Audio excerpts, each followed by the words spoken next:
You are watching Slime Recap.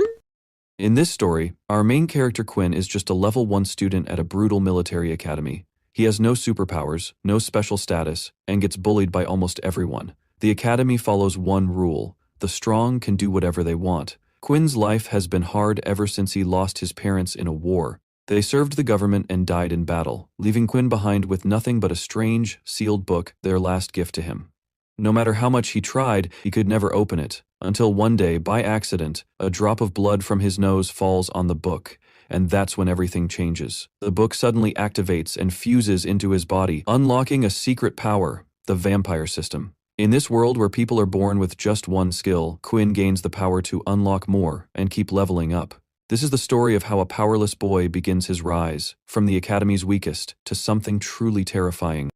The story kicks off with a group of students strolling down the street, chatting about exams, even though they're busting their chops to level up their supernatural powers.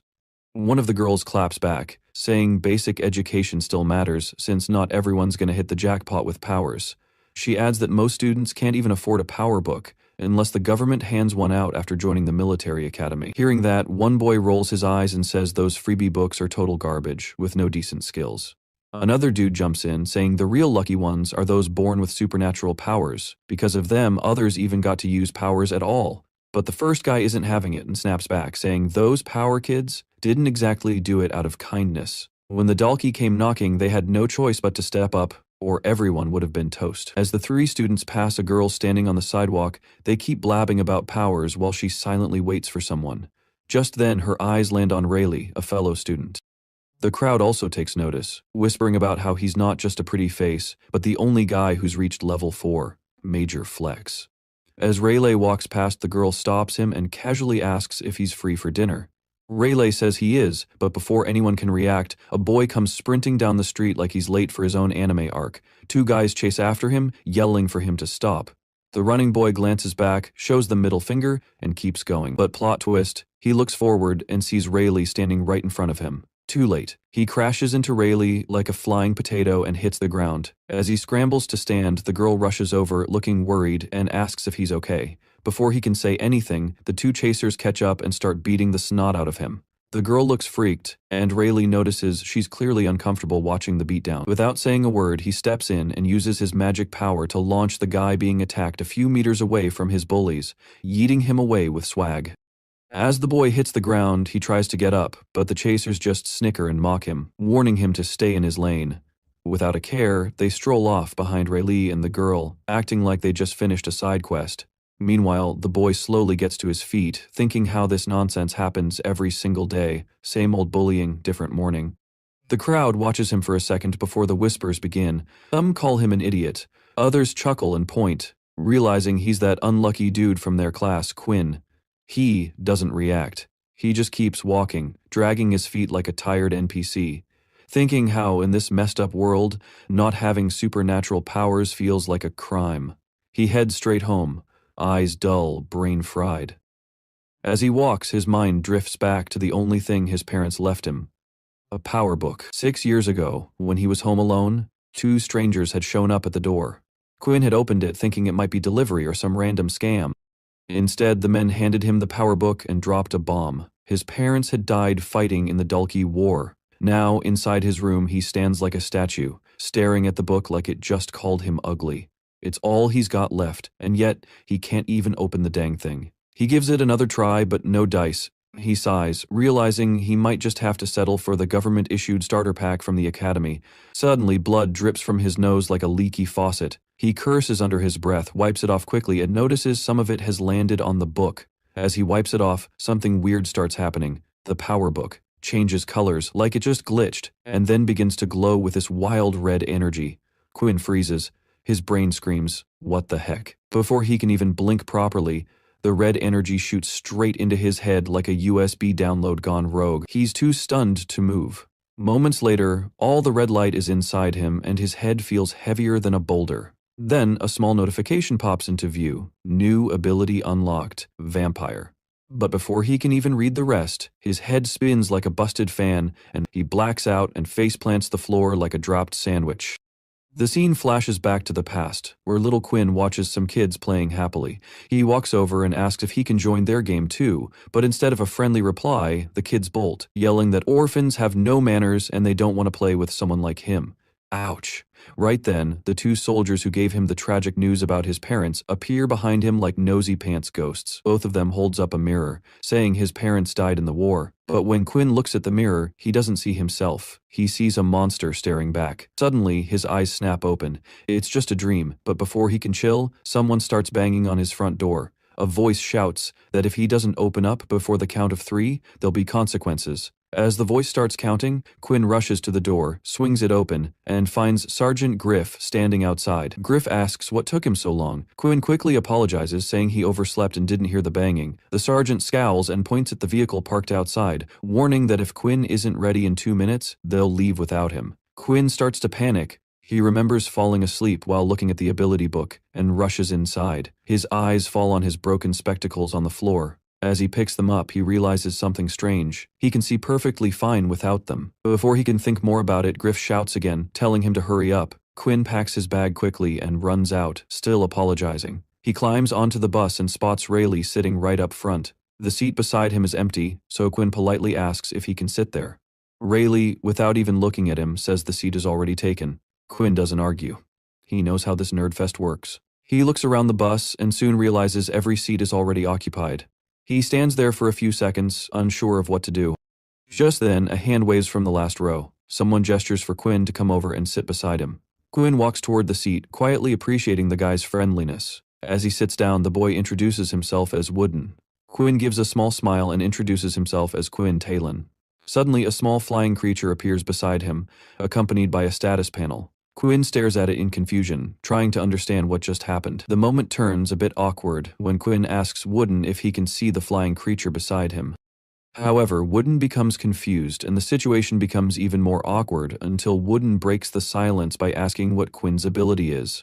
Quinn simply says he doesn't have one. Wooden looks surprised and says it's the first time he's heard something like that. Quinn nods, explaining that people like him are rare, especially at their age when most already have abilities. Just then, Sergeant Griff yells from the front of the bus, telling everyone to quiet down as he can hear noise from the back. Both Quinn and Wooden stop talking. Quinn shifts his focus to the floating creature and the status panel in front of him. He remembers the red energy from the ability book rushing into his head and starts wondering if the book somehow fused with him. He keeps staring at the status panel, hoping for some kind of clue, but it doesn't offer anything helpful. A moment later, the bus exits a tunnel and bright sunlight floods inside. As the light hits Quinn's body, he suddenly feels weak and grips the seat for support, trying to catch his breath. Then, the status panel flashes a warning. Quinn is in direct sunlight and his stats have dropped by 50%. Seeing that, Quinn freezes in shock, realizing that sunlight is straight up deadly for him. Without wasting a second, he grabs the bus curtains and yanks them shut, trying to block out the sun. He wonders if this is his new life now, dodging sunlight like it's a laser trap in a spy movie. Just then, the status panel pops up with a new notification, saying that his health is starting to recover now that he's no longer in direct sunlight. Reading that, Quinn lets out a tiny sigh of relief, finally chillin' a bit, knowing the sun's effect isn't permanent. Woden, who's been sitting beside him like a curious squirrel, glances at Quinn and looks confused. He asks what's wrong since Quinn looks as pale as a college student who just pulled an all-nighter. Woden hands over a water bottle and tells him to drink up. Quinn quickly grabs it and says he just didn't sleep well last night. As he gulps the water, he thanks Woden for the help. But then, boom, status panel again. It flashes a new message. Daily mission. Drink 2 liters of water. Progress started. Quinn reads it and short-circuits. In a pure cartoon moment, he completely spits out the water, launching it straight ahead like a busted water gun. The unlucky soul sitting in front of him gets a surprised hair shower. The student yells out loud, probably thinking it's raining indoors. The sergeant hears the scream and loses it. He starts yelling at the poor soaked student and tells him to come up front. The wet student points back at Quinn like he's in court. But Quinn, he plays it cool, looking at the bus seat while in deep thoughts, pretending like he's never seen a water bottle in his life. Meanwhile, the status panel floats calmly in front of him, and Quinn starts thinking, this isn't normal. Everyone else's supernatural powers are about one specific skill. They read a book, boom, power unlocked. But him? His powers come with menus, missions, and pop-ups. It feels less like real life and more like he's stuck inside a video game with patch notes. Sure, he has sharper vision now, but other than that, he's got no clue what his actual ability is. It's like opening a mystery loot box and getting instructions in alien language. He turns to ask Woden what he thinks about all this weirdness, but as he glances over, he finds the guy snoring already. As he looks toward the front of the bus, Quinn notices something weird. Everyone else is knocked out cold, like they all partied hard and crashed together. He scratches his head, confused, wondering when nap time was announced. That's when a strange smell sneaks into his nose, kinda like expired gym socks mixed with chemicals. At the same time, the status panel pops up, warning him, airborne contaminant gas detected. Before he can even react, a soldier struts down the aisle like he owns the place. The guy notices Quinn still asleep and doesn't waste time. He pulls out a cloth soaked in that funky gas and slaps it over Quinn's mouth like he's putting a baby to bed, with zero consent. Quinn tries to struggle like a champ, but the status panel calmly tells him he's feeling drowsy, like it's just another Tuesday. Within seconds, everything goes black. A few hours later, Quinn's eyes snap open. Woden stands beside him, grinning like he just woke up from a spa treatment. Quinn looks around and realizes they're no longer on the bus. Instead, they're in some fancy hall with 4 other students. He turns to Woden and asks where they are, and Woden shrugs, saying this might be the military academy, though he's about as sure as a squirrel guessing stock prices. Quinn takes another glance. Besides him and Woden, there are 3 more students. 2 girls, Eileen and Layla, and 1 guy named Peter. Just then, the hall doors creak open like it's a movie intro, and in walk a man and a woman. The woman, Jane, dressed sharp like a schoolteacher with boss energy, walks straight toward the students. Meanwhile, the man tells them not to freak out, assuring them this is just some entry-level test stuff before joining the academy. He tells everyone to stand tight and not move a muscle until their names are called. After a moment, the man calls out, "Peter Chuck!" Quinn raises an eyebrow, confused why the tests are starting out of nowhere like it's pop quiz day. Peter steps up nervously as Jane tells the rest to relax, then calmly asks Peter about his ability. Peter hesitates for a moment before admitting he doesn't have any ability yet. The students in the room look at him like he just dropped a bomb, jaws on the floor. But Quinn stays chill, realizing he's not the only one flying ability-free in this superhero party. Jane calmly tells Peter not to sweat it. The man beside her opens a mysterious-looking book, which suddenly starts glowing and buzzing like a high-level loot drop. Jane then gestures for Peter to step forward, explaining that he can gain a supernatural power using that book too. Peter steps up, grabs the book, and stares at it like it's made of gold nuggets. He blurts out if it's really free and whether he'll actually get powers from it. Jane nods like it's no biggie and says they'll classify him as level 1. She tells him to read the book in his spare time and come back for the test whenever he feels ready. Peter's face lights up like he just won a PS5 giveaway. He thanks them like a polite little potato, and suddenly, a digital wristband materializes around his wrist. Super sleek, super sci-fi. Right after that, similar wristbands pop up on everyone's wrists. Quinn stares at his like it just came from a cereal box. Layla, the girl beside him, notices and grins, saying it's totally normal. She explains it stores all their info and makes life easy. Basically the military version of a smartwatch with zero privacy. Just then, Jane calls out, "Quinn Talon." He walks forward, calm as ever. Jane asks if he has an ability. Quinn says no, just like Peter. No panic, no drama, just straight up honesty. Jane gives him the same comforting response, and the man beside her fires up the glowy book again like he's about to summon Thor. Quinn grabs the book, but the status panel appears with a cold-hearted notification. You cannot learn this ability. He blinks, taking it in. Instead of freaking out, he calmly figures that since others can only learn one ability, and he can't learn this one, then maybe he already has one. And just like that, the panel hits him with a side quest. Exchange book for 10 AXP? Quinn low-key wants to go for it, but he knows it'll raise more questions than a plot hole in a soap opera if he tries to give it back. However, as Jane turns to call the next student, Quinn suddenly speaks up. He raises his arm and says he doesn't want the book. The room goes full record scratch mode, shocked, confused, curious. Nobody saw that coming. Unlike the other students who are clearly losing their marbles, Jane stays cool and collected. She calmly asks if Quinn is really okay passing on the book, warning that he'll have to figure things out solo later. Quinn keeps his chill too and hands the book back, saying he's confident he can handle it on his own. Hearing that, Jane gives her assistant a quick side-eye before telling everyone to hang tight. She needs to report an unusual case. She contacts higher-ups and explains the whole sitch. The voice on the other end casually asks if Quinn is part of the Pureblood faction. Jane shakes her head, saying his files show no beast armor, no flashy powers, pretty much no spice. After a quick pause, the higher-up tells Jane to test Quinn's potential anyway. If he's just a basic dude, they say, the cruel world will beat some sense into him eventually. Jane agrees without fuss and turns to Quinn, pointing toward the training area outside the hall.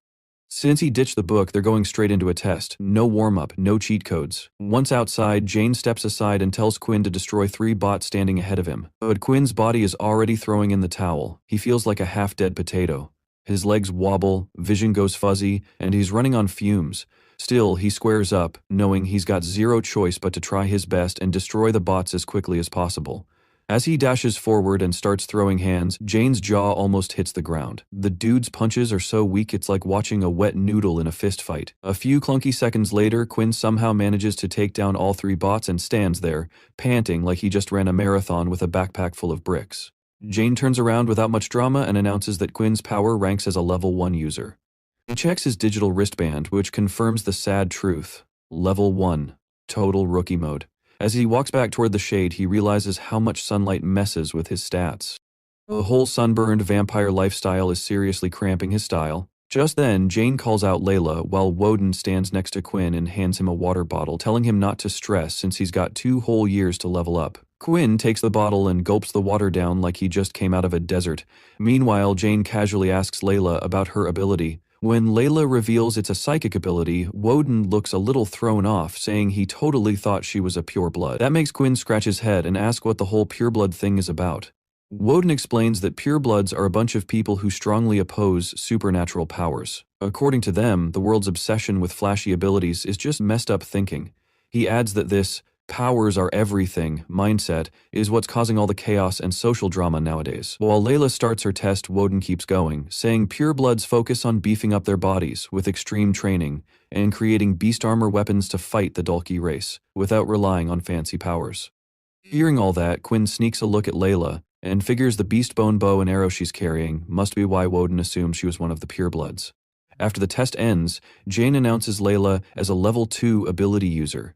Layla's eyes almost pop out, and she says she was marked as level 3 back in school. Jane isn't fazed and calmly explains that while her archery skills hit the 4x mark, one of her targets got wrecked by hand using just strength level 8, so level 2 is all she gets for now. Layla looks a little salty about it, but Jane already calls out the next name, Eileen. As Eileen walks up, Woden taps her shoulder and jokes that he's lucky to go last, but Eileen isn't in the mood for clowning. She becomes angry and tells Woden to keep his hands to himself. Before Woden can say "my bad," she freezes his hand with her ice ability and warns him that next time he might not walk away with just a frosty palm. As soon as Eileen reaches the spot and starts her test, jaws start dropping. Jane looks genuinely impressed, realizing Eileen's not just powerful, she's a total boss. Eileen finishes the test in record time, and Jane announces her as a level 5 user. Peter and Quinn both sit there, wide-eyed, looking like they just saw a unicorn doing backflips. Right after that, Jane calls out Woden Feng for the final test. Woden lights up, punches his palm like he's in an anime, and proudly declares it's finally his time to shine. Just as Woden starts wrecking the bots, everyone stands frozen, including Quinn, who realizes that Woden's ability is the same as Eileen's. After Woden wipes the floor with the bots in no time, Jane looks pretty hyped and announces that they're lucky to have 2 level 5 ability users out of 5. Meanwhile, Woden swaggers over to Quinn, clearly feeling himself, and tries to flex. But Quinn casually asks if Woden can really copy powers just by touching someone. That hits Woden like a surprise math test. He admits he was planning to keep the act going longer, but Quinn saw through him like glass. When Woden asks how he figured it out, Quinn says it was pretty simple. He recalls how Woden looked totally confused during their handshake, because he couldn't copy Quinn's ability then. Quinn adds that when Eileen used her ice powers, it was obvious Woden was caught off guard. So putting 2 and 2 together, there's only one possible answer. Woden copies powers through touch. Hearing all that, Woden is shooketh. He claps back with praise, saying Quinn has a sharp brain and ninja-level observation skills, even without any flashy powers. Quinn just smiles, but deep down, he's thinking about the handshake moment, when Woden failed to copy anything. That weird memory sticks in his head and makes him wonder what his ability actually is, since even now he has no clue what's cooking inside him. Just then, Eileen walks up and coolly asks if Woden is a native ability user. These users are born with powers, and legend says all powers found in today's skill books came from them, but instead of giving a straight answer, Woden just grins and says there's a reward if she guesses right. Eileen, clearly not in the mood for riddles, rolls her eyes and walks away like a queen exiting a boring group chat. Right after that, Jane gathers everyone and points to the super fancy lift, announcing that the test is over and it's time to head to the military academy. As they all step into the lift and reach the military academy, Quinn looks around with wide eyes, realizing the place is massive and totally fancy, like Hogwarts had a glow-up. A few moments later, they arrive inside the campus and glance around to see a bunch of other students already gathered there. While Peter and Quinn eavesdrop on the crowd, they quickly realize something brutal. Out of all these superpowered folks, they're the only ones stuck at level 1. A minute later, it becomes even more obvious. Everyone is trying to mingle with the cool kids, those ranked level 4 and above, including Rayleigh and Eileen, and completely ghosting Peter and Quinn like they're invisible NPCs. Just then, a teacher named Dell walks in with the authority of a drill sergeant and tells everyone to zip it. He asks boys and girls to line up separately. Once the lines are in place, he tells students to come up one by one, take their dorm room numbers, and head to their dorms with their stuff. Soon after, Peter pulls out his dorm number and straight up panics. He's got number 23. But trouble comes knocking when another guy, who also got number 23, hears him and freaks out, realizing he'll be stuck with a level 1 roommate. In panic mode, the dude ninja walks over to Quinn and sneakily swaps the number balls after asking about his dorm room number. Before Quinn even gets what's happening, the guy sprints off with the number 12 ball like he's in the Olympics. Peter is left standing there, nearly crying, realizing no one wants to bunk with a bottom-tier bro. But Quinn just assures him and says they're in the same boat, both level 1s, and he's totally cool bunking together. Right then, Woden strolls over, all cheerful, and announces he pulled number 23. When he asks for Peter and Quinn's numbers, Peter lights up like a Christmas tree and says they also got 23. Woden pulls them in for a big old group hug, saying their luck is insane and they'll have a blast living together. Meanwhile, across the field, a guy tells his friend that someone jacked his dorm number. His buddy cracks his knuckles, gets fired up, and tells him to follow, he'll help get it back. But the guy nervously warns him that the one who swapped numbers is actually a level 5 user.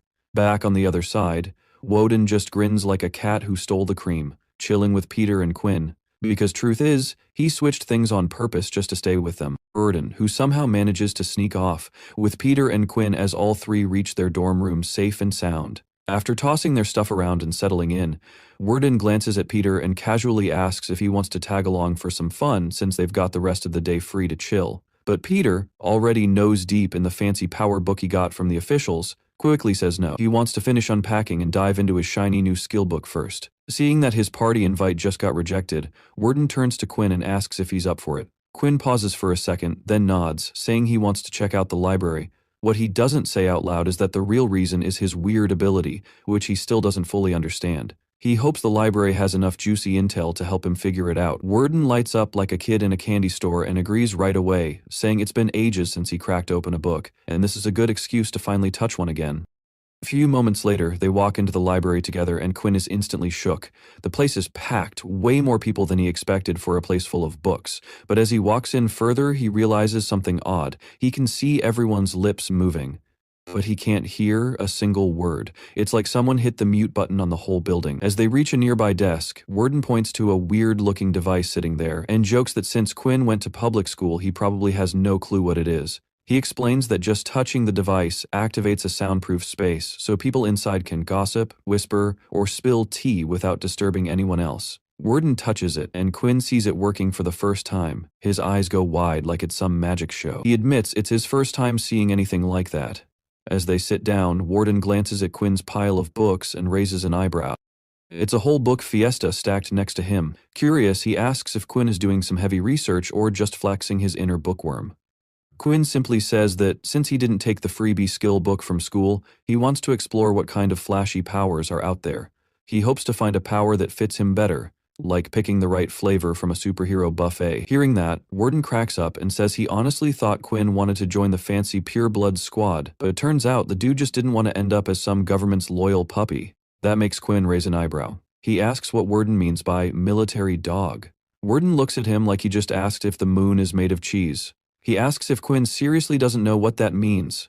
Does he really think the military's handing out skill books for free out of kindness? Worden spills the tea. Anyone who grabs a free skill book from the military is basically signing a contract. In the future, they'll have to follow orders, go here, do that, roll over, bark twice, just like well-trained poots. Quinn sits there like he just saw a ghost, realizing that Peter, who was grinning ear to ear after getting his skill book, might actually be stuck playing fetch for the military later. He wonders if Peter even knows what he's gotten into, but instead of dwelling on it, Quinn gets back to his real mission and asks Warden if he's ever heard of an ability that gets weaker in sunlight. Warden stares like Quinn just asked him to solve quantum physics. After a moment, he throws up his hands and says that's totally bonkers. Maybe some folks feel weak because they can't handle their power properly, but straight up sunlight weakness? That's some next level vampire nonsense, not human stuff. Quinn just chuckles and agrees, pretending it's all theoretical, even though he knows that's exactly what's happening to him. A few hours later, he finishes flipping through the mountain of books he'd picked out, only to realize that none of them mention anything about his ability or the weird sunlight weakness. He glances up at the top floor of the library and decides to check out the books there, hoping he might dig up something about his weird ability. While Warden snoozes on the table like a passed-out panda, Quinn climbs to the upper level and starts scanning the shelves. But after flipping through a few books, he realizes most of them are straight-up fantasy fluff instead of actual info about skills and abilities. He closes a book about a red dragon reincarnated as a human, cool but totally useless, and notices it's almost dinner time. Still, he decides to flip through one last book before heading back. He grabs one on vampires and starts reading, only to discover that vamps also have their own categories: sword skills, hypnosis, and all that jazz. After skimming a few pages, he puts the book back, realizing the only real similarity to himself is that their powers also take a nosedive in sunlight. Just as he does that, a system notification pops up on his status panel, telling him he's gained more understanding of the system and scored 10 extra experience points. That leaves Quinn straight up bamboozled. He starts wondering if the power he got is low-key vampire only. Meanwhile, after a few hours of quality nap time, Warden wakes up, stretches like a lazy cat, and notices Quinn isn't around. He scratches his head and wonders if the dude already dipped from the library and left him there, looking like a forgotten teddy bear. Back upstairs, Quinn is still deep in the vampire books and every new page is dropping bombshells. A few moments later, another system notification pops up telling him he's unlocked an optional task. He stares at the status panel for a few seconds before deciding to accept it. As soon as he hits confirm, he gets the task: drink the blood of a human. That sends Quinn into full-on panic mode. He stares at the screen like it just insulted his mom, wondering if he actually has to go full Dracula to complete the mission, and whether that means hurting someone or worse, committing a full-blown crime spree. A few moments later, Quinn steps out of the library and starts heading toward his dorm room, but as he walks, the sunlight hits him straight like it's got beef with him. Right then, a warning pops up, telling him that his stats are down by 50%. Quinn slows down, thinking he probably looks like a burnt toast now. He remembers the new task of drinking human blood, and wonders if the system will toss him some shiny reward for it. He chuckles to himself, thinking, great, now I'm a vampire who can't walk in sunlight properly anymore. What's next, a garlic allergy? As he continues walking, he notices that he gets free experience points daily just for doing simple tasks. He also figures out something new. Sunlight weakens him, no matter if it's a blazing noon or just a soft sunset. Even a little exposure cuts down his power. He opens his stats and starts calculating how long it would take to level up through these daily tasks. He realizes it'll take him about 3 weeks to reach the next level at this pace. Though the process feels slow, he remains hopeful, thinking that he'll eventually level up. He also wonders if there will be any major changes once he levels up. Just then, a voice catches his attention. Someone is apologizing up ahead. Quinn looks up and sees Peter getting hit by another student. Peter keeps apologizing while saying that he didn't bump into him on purpose. As Quinn walks closer, he confirms that it really is Peter. The man keeps beating Peter and says that a sorry isn't enough. Quinn notices the man's wristband and realizes he's a level 2 user. The man threatens Peter again, demanding compensation for the damage he did. Peter hesitates and explains that he doesn't have any money to give. Hearing that, the level 2 guy gets even more furious and asks if Peter needs another round of beating.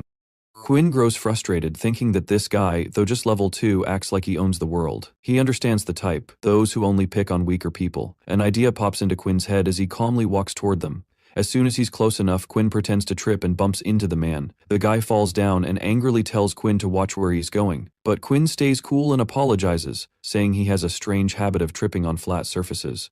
Peter glances at Quinn and wonders what he's doing there. Meanwhile, the guy who was beating him gets up, looking annoyed. He scoffs and says that he keeps running into garbage, clearly calling Quinn trash just because he's level 1 like Peter. The guy cracks his knuckles and says that if Quinn doesn't want trouble, he better cough up some cash. Quinn, instead of panicking, laughs out loud. He thinks he just joined the school and already bumped into a boss-level clown.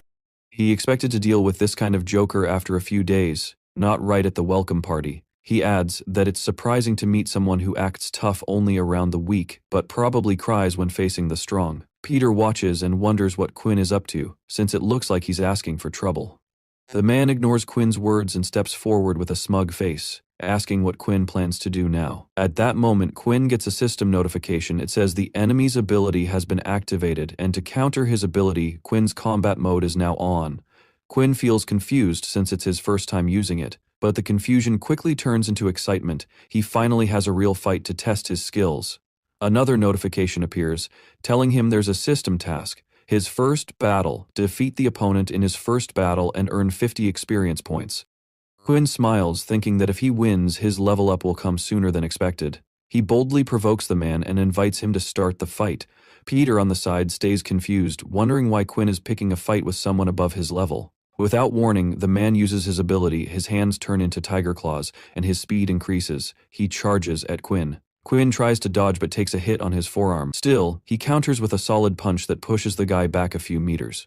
As the man regains his balance, he realizes Quinn isn't just some random weakling. He starts thinking that maybe Quinn's strength is at level 2, and he might only be lacking in other areas. Meanwhile, Quinn grabs his slightly injured arm and figures out that this new combat mode ability boosts his close combat powers.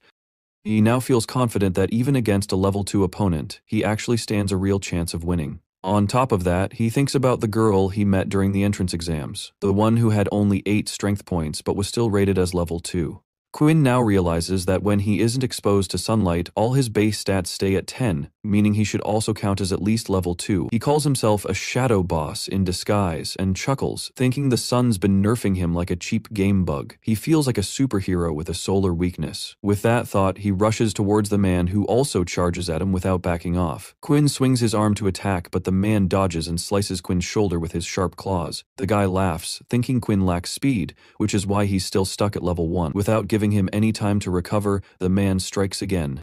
Peter watches with wide eyes, feeling nervous and thinking Quinn doesn't stand a chance against someone from level 2. Meanwhile, Quinn gets a system alert saying he's losing blood and his health is dropping. He steadies himself and remembers that sunset is near. His full stats should return any moment now. As the man prepares a final attack and charges in, Peter worries if Quinn will even survive. But just in time, the sun sets and Quinn feels the power return to his body. Quinn blocks the next blow, leaving the man shocked. The guy can't believe what just happened. Quinn suddenly feels faster and stronger. He stares at him, realizing that Quinn's strength has grown a lot in just seconds. Without waiting, Quinn declares that it's his turn now. The man starts panicking and tries to talk his way out, saying they can settle things without violence. But Quinn ignores him and punches him hard in the stomach. The man can't dodge or block in time, and Quinn keeps hitting him again and again until he nearly passes out. Peter stands frozen, shocked by how powerful Quinn suddenly became. Quinn drops the man to the ground and glances at his own hand, laughing softly as he realizes he really does have the power of a vampire. Just then, he glances at his system panel and sees that he has gained 50 experience points, jumping from 15 to 65. That's some serious XP farming, like a pro grinder on energy drinks. Along with that, he gets a system notification about an extra reward, a new skill called Survey, currently at level 1. Quinn gets all smiley, feeling like he just opened a mystery snack box and found chips inside instead of air. He's hyped, knowing he's unlocked a fresh skill. As the system mentions that his combat mode is now off, Peter walks up and asks if the guy Quinn just fought is still breathing. But Quinn stays calm and says he's not the kind of person who'd take someone's life. He adds that he only beat the guy up badly, so he wouldn't dare mess with him again. Hearing that, Peter looks at the knocked out guy and admits Quinn scared him by inviting the guy to the fight all of a sudden. Especially since the dude was a level 2, but Quinn doesn't reply and just focuses on his new skill, wondering if Survey can reveal people's weaknesses. He quickly tries it on Peter, who mentions his arm is bleeding and suggests they visit the infirmary. Quinn realizes that the skill shows a person's race, health, blood type, and ability. He then uses it on the other guy and finds out he's Kyle, low on health, blood type B negative, and his ability is transformation. Still, Quinn notices some info is locked and guesses maybe higher skill levels will unlock those parts later. Even with that, he's happy with the data, especially since knowing someone's blood type is pretty handy now that he's a vampire. Standing there, he even wonders if different blood types taste different, but he quickly snaps out of it, realizing he's thinking like a full-on vampire now. Just then, he notices a pool of blood in front of him. As the quest pops into his mind, Peter speaks up again, asking if he's all right, and saying they should leave before someone notices the fight, or Kyle. Quinn awkwardly agrees and they both start walking away. As Peter walks ahead, Quinn sneaks a glance back at the blood on the ground, like it's a pizza slice he forgot to pick up. His brain's doing backflips, he's acting chill, but deep down, it's vampire munchie hour. After walking a few meters, Peter asks if Quinn is really okay, suggesting he should at least get the wound cleaned so the bleeding stops. But Quinn just says he's fine, mentioning that it's just a surface wound, and the bleeding already. A moment later, he suddenly pauses and looks at the wound on his arm. Peter notices and stops too, asking what's wrong. Quinn quickly hides his wound and replies that it's nothing, but then admits maybe he should visit the infirmary, thinking it could get troublesome if the wound gets infected. He then asks Peter to head back to the dorm first, promising he'll return soon. As Quinn turns and walks away, Peter tries to stop him, saying they should go together, but Quinn refuses and says he can manage alone. He asks Peter to check if Warden is back since he left the library without him, and they haven't met since then. A few moments later, Quinn reaches the spot where he fought Kyle and drinks some human blood. Because of that, his wounds heal completely, and his health restores to full. Right after that, he gets a system notification warning him that his hunger level has increased. Quinn glances at the message and agrees, it really does feel like he's starving. Along with that, he realizes the system can actually heal his body through food. He gets up and starts walking, thinking there must be a food source nearby. After searching for a few minutes, he spots a vending machine near the entrance to the training ground. As he takes the food from the vending machine, Quinn enters the training ground with food stuffed in his mouth, like a squirrel on a mission. He looks around for a decent training bot, half chewing, half scouting, like he's about to punch someone or nap. No in between. Meanwhile, inside the arena, a girl is busy training, hitting bots with arrows like she's playing whack-a-mole in HD mode. As she takes a sip of water, she figures it's enough training for the day and plans to return to her room. But just then, she spots Quinn and realizes it's the same guy with no flashy powers or fancy titles. Watching him glance around like a confused, lost puppy, she wonders why he even came here without having any special abilities.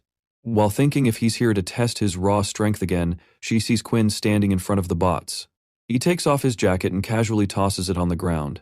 The test begins with a normal difficulty setting, and the girl gets curious. She thinks maybe Quinn isn't satisfied with his previous results and wants to try again. Hiding quietly, she keeps watching to see what he can do now. Meanwhile, Quinn charges at the bots and smashes the first one using his 10 strength points. The girl is left stunned, realizing that even at just level 1, Quinn manages to destroy the bot with a single punch.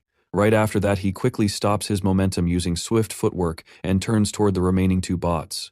Seeing this, the girl figures out that Quinn isn't just strong, he's got agility too. Before the bots can even turn completely towards Quinn, he dashes in and knocks them both out with a fast kick. The test ends and the system marks his agility at 10 points. The girl watches in shock as she realizes Quinn defeated all targets even before his jacket touches the ground. A chill runs down her spine. She starts wondering if he's been hiding his real strength all this time, and if that's true, then what could be the reason behind it? The next morning, at the college restaurant, the vibe is straight up toxic. 2 low-level players spot a seat and head over like it's a jackpot. But just as they're about to place their trays down, a smug high-level player nearby chucks his bag onto the chair like it owns the place. Bro really said, "This seat is mine now," without saying a word. The 2 friends blink in confusion, then quietly accept the L. One of them awkwardly suggests they eat outside instead, and the other agrees, knowing they don't have the guts, or stats, to pick a fight with high levels. Basically, it's eat and delete for them. As they walk out, Peter, who is already sitting outside of the restaurant on stairs while eating his food, watches them leave and catches a bit of their conversation. One of the guys says the high-level players seem scary, and the other nods, adding that high-level means high ego. They'd rather avoid drama than risk getting wiped. Hearing that, Peter looks ahead towards Warden and Quinn, and wonders aloud if it's okay for Warden to sit with them, considering how all the high-level players are marking territory and looking down on lower-level ones. He says that only high-level players sit inside the restaurant, while the low-level folks are kind of pushed to eat outside. Quinn, who is happily munching on his food, agrees with Peter. He casually says that Warden doesn't really need to hang out with them, and maybe he should start bonding with people at his own level instead. Hearing that, Warden's face tightens. He glares at Peter and tells him to stop talking nonsense. Warden shrugs and says he hates this whole hierarchy drama the most. He believes in equality and makes it clear that they're all friends, so he doesn't feel even a bit embarrassed eating with them, low level or not. With a smile, he tells everyone to chill and enjoy their food, joking that right now, filling their stomachs is more important than flexing power levels. Bro's got that eat first, worry later vibe going strong. As he chuckles, the girl, the one who low-key stalked Quinn last time from the training arena, spots the group from afar. Like before, she just watches quietly and says nothing. A while later, all of them sits in their theoretical class, where their teacher Dell stands in front, giving his usual motivational speech. He explains that selfless sharing through original ability effects doesn't really exist. He also adds that there won't be any new patterns in today's world, hinting that even though peace exists now, war could start again any time. That's why he urges them to train hard at military school to protect the world. He encourages them to improve their extraordinary powers, saying level is the only way to prove their value. Meanwhile, Quinn sits next to Warden and Peter, not even pretending to pay attention to Dell. His eyes wander to Warden, thinking that Warden's ability seems super handy, especially since it can copy high-level powers directly. But then, a question pops into his mind. Can Warden actually improve the abilities he copies? Curious, he activates his exploration skill to check Warden's ability, but ends up seeing that it's hidden. While Warden sits there peacefully, completely unaware that Quinn is sneakily checking his stats, Quinn starts getting confused. He wonders why Warden's ability is hidden, like Bro's rocking an invisibility cloak just for skills. Not wasting time, he turns to Warden and casually asks if he can still use Irene's power. Warden looks surprised for a moment and then praises Quinn, saying the guy's got sharp eyes for figuring out one of his ability's features. Warden reveals that he can't use Irene's power anymore and explains that his copy skill resets every day, so unless he touches Irene again, her ability is off limits. Warden just yawns, thanks Quinn for the warning, and then asks if Quinn or Peter could lend him their ability for the next test. He says he still hasn't decided whose skill to copy. Quinn chuckles awkwardly and apologizes, saying he can't help with that. Right then, Quinn's stomach growls loudly. Warden glances at him, a little confused, and asks if he's seriously still hungry, especially after eating enough for 2 people earlier. Quinn gives a sheepish laugh and says maybe the food digested a bit too fast. Even he looks surprised and wonders why he's hungry again. Just then, a system notification pops up in front of him, informing him that his hunger level has increased. After reading the notification, Quinn feels a chill down his spine. Loki panics, thinking that if this continues, his food bill's gonna hit the roof. He silently prays for mercy from his growing appetite. Dude's stomach is acting like it's got a black hole inside. Once class ends, Quinn, Peter, and Warden walk out together. As they head down the hallway, Warden says he needs to use the washroom and tells them to go ahead. He promises to catch up with them later. Quinn nods and tells Warden to meet them at the convenience store in a few minutes. While walking, Quinn and Peter suddenly stop when they hear some people talking nearby. Curious, they turn to see a group of 3 students, Kyle and his buddies. One of Kyle's friends looks tense and worried as he says they still need to arrange 50 points before the weekends, since Rayleigh had demanded that much. Another guy nods, nervously saying he doesn't want to get beaten up and thinks they should just give the points to Rayleigh. He then asks Kyle what he thinks, but Kyle, still salty after getting smacked by Quinn yesterday, tells them to stop bothering him and just hand over the points. He even brags, saying that once he reaches Rayleigh's level, he'll ask for double in return. Just then, Kyle notices Quinn and Peter standing nearby and freezes. At the same time, Peter gets nervous and whispers that Kyle's back, and this time with his whole squad, probably looking for revenge. But Quinn stays totally calm, not showing even a hint of fear. Meanwhile, Kyle's friends get all hyped up. One of them eyes Quinn and Peter and says their luck is popping today. They actually bumped into these 2 famous celebs. The other one laughs and adds that they're famous for being the only level 1 noobs in the entire grade with 0 supernatural powers. Bro's basically calling them walking tutorials. Kyle, on the other hand, hides his face and quietly tells his friends not to provoke them, knowing very well that Quinn is way stronger than he looks. Peter starts sweating bullets. He nervously glances at Quinn and asks in a shaky voice if he also thinks Kyle brought backup for revenge. But Quinn stays calm and says no. He explains that if Kyle's friends knew what really happened yesterday, they'd probably be bullying Kyle too. Just then, both of Kyle's friends burst into laughter and walk toward Peter and Quinn. One of them tells them to stop and hand over 10 points before leaving. Peter panics and asks what's going on.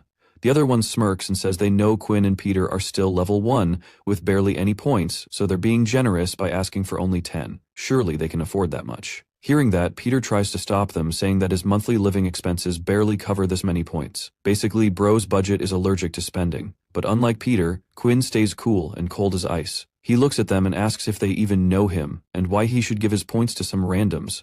Kyle starts sweating, realizing they might get smacked again, but he stays quiet while his friends keep pushing, claiming they're just borrowing the points.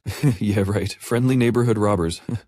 One of them even starts yelling and gets ready to fight, but Kyle quickly steps in, trying to stop his friends. He tells them to leave it alone, saying he'll manage enough points for Rayleigh, and there's no need to mess with Quinn and Peter. Just then, Warden walks up to them with perfect timing and casually announces that he's got loads of points, asking if they want to borrow some. As they turn to look at him, Warden starts chuckling and says he can lend them the points, but the interest is brutal. He smirks and asks if they're sure they want to take the deal. The moment they recognize him, everyone goes pale, realizing Warden's already level 5, and definitely not someone they want smoke with. Just then, all of Kyle's friends, including Kyle, try to dip like cartoon villains caught red-handed, but Warden grabs them by the collar from behind and laughs like a boss. The whole gang freezes on the spot and instantly turns into begging puppies, saying it's all a big misunderstanding and they don't even want any points anymore. Bro's vibe went from loan shark to final boss real quick. Right then, a voice comes from behind Warden, making him turn around. The voice asks, "Who's messing with someone else's little brothers?" As everyone looks in that direction, Kyle and his gang suddenly light up like it's Diwali, saying they're saved now and no one can touch them. Quinn also turns and sees that it's Rayleigh and his friend Momo. But something about them feels off. Quinn immediately senses a strange and dangerous aura, making him tense. He quickly uses his skill to check Momo's stats and gets stunned. All of Momo's data, blood type ability, shows up as unrecognized. Quinn starts doubting whether his current skills are not strong enough to scan high-level players. As he glances at his wristwatch for confirmation, he's shocked to find out Momo is already level 6. Just then, Momo closes his eyes like some movie villain and calmly orders Kyle and his gang to leave. The entire squad vanishes faster than free food at a college fest, thanking Momo for saving them from that level 5 boss Warden. On the other side, Warden laughs it off and casually walks up to Quinn and Peter, telling them it's time to bounce and get food. Peter nods, and Warden reminds him they better hurry or the front row dish will vanish faster than his patience. But Momo suddenly tells them to stop. He coldly stares at the ground as the group halts and says he didn't give them permission to leave. He glares and asks if they're planning to ignore Momo now, reminding them that low-level players should know better than to act too big in front of their seniors. Hearing that, Warden gives him a sharp look and questions if he's still rambling nonsense. Momo coldly speaks his full name, saying, "Warden Feng has only been around for 2 days and already the rumors are flying." He says everyone's talking about a top-ranked freshman who keeps hanging out with low-rankers. Warden calmly replies that he doesn't see the problem and asks if there's a rule against that. Momo just smirks and says there's no such rule, but as he walks up to Quinn and locks eyes with him, he quietly adds that some things here run on unwritten rules. Momo begins his lecture like he owns the place, saying that when high-level players like Warden start treating useless nobodies, pointing at Quinn as if they matter, it fills their tiny heads with hot air. He mocks Quinn, calling him a walking proof of that, saying the guy didn't even show him proper respect, even when Momo is standing right in front of him.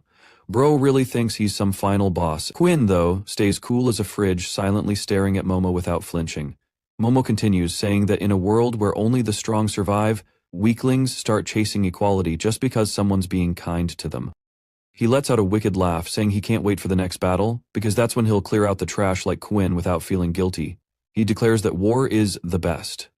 Hearing that, Quinn falls silent. His mind flashes back to the day he lost his parents in the war. That painful memory makes his fists clench and rage builds inside him.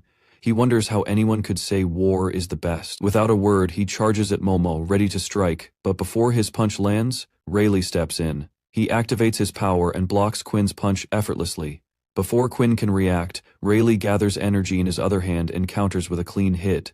Unlike Quinn's attack, Rayleigh's attack lands directly on Quinn's stomach. Quinn goes flying, slamming into Peter. Both crash down, injured. Rayleigh stands coldly over them and says Quinn must have a short memory, reminding him that they both studied at the same school before joining military training, and Quinn should know how stronger Rayleigh actually is compared to Quinn.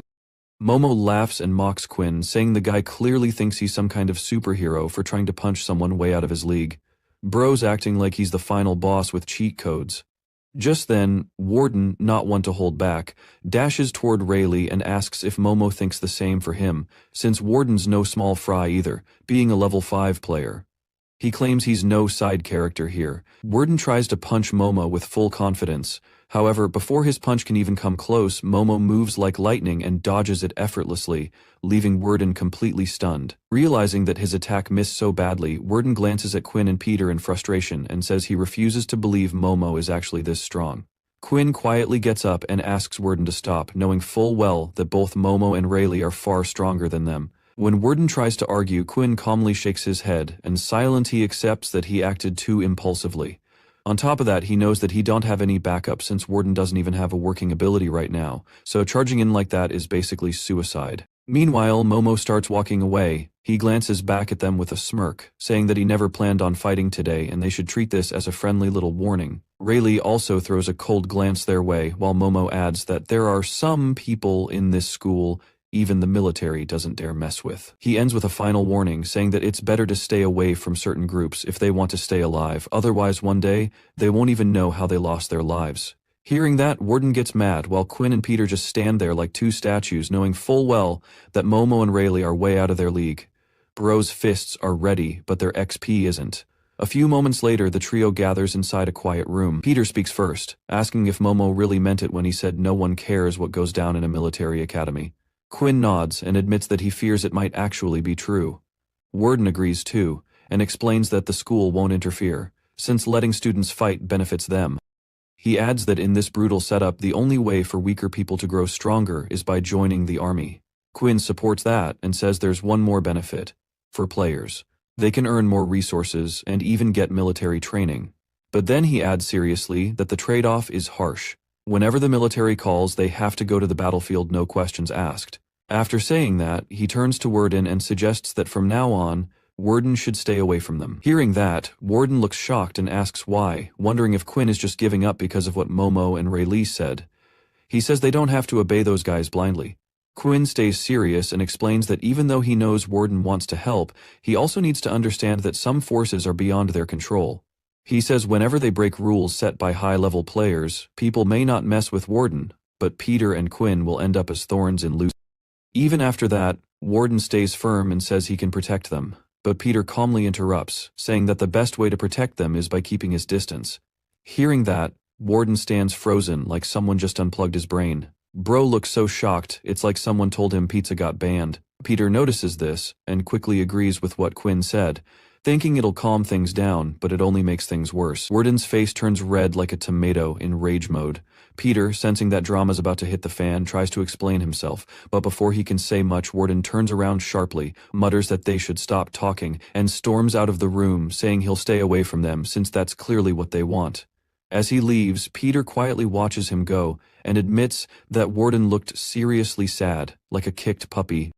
He suggests maybe they should explain things properly to him, but Quinn calmly disagrees, saying it's better this way. Unnoticed by both, Rayleigh hides behind a nearby pillar, silently eavesdropping on their entire conversation. Meanwhile, Warden walks away angrily, talking to himself like a dramatic anime character. He repeats the things they said about him being with low-level players, and calls it a waste of time. But then he contradicts himself, saying they don't even understand what he truly wants. After a few steps, he stops, realizing that even if they know what he wants, the result never changes, it never favors him. He forces a smile while feeling heavy inside, quietly accepting that no one ever understands him. But instead of giving up, he clenches his fists and swears to himself that he doesn't care what anyone thinks anymore. He decides that no matter what, he won't let those people get what they want so easily.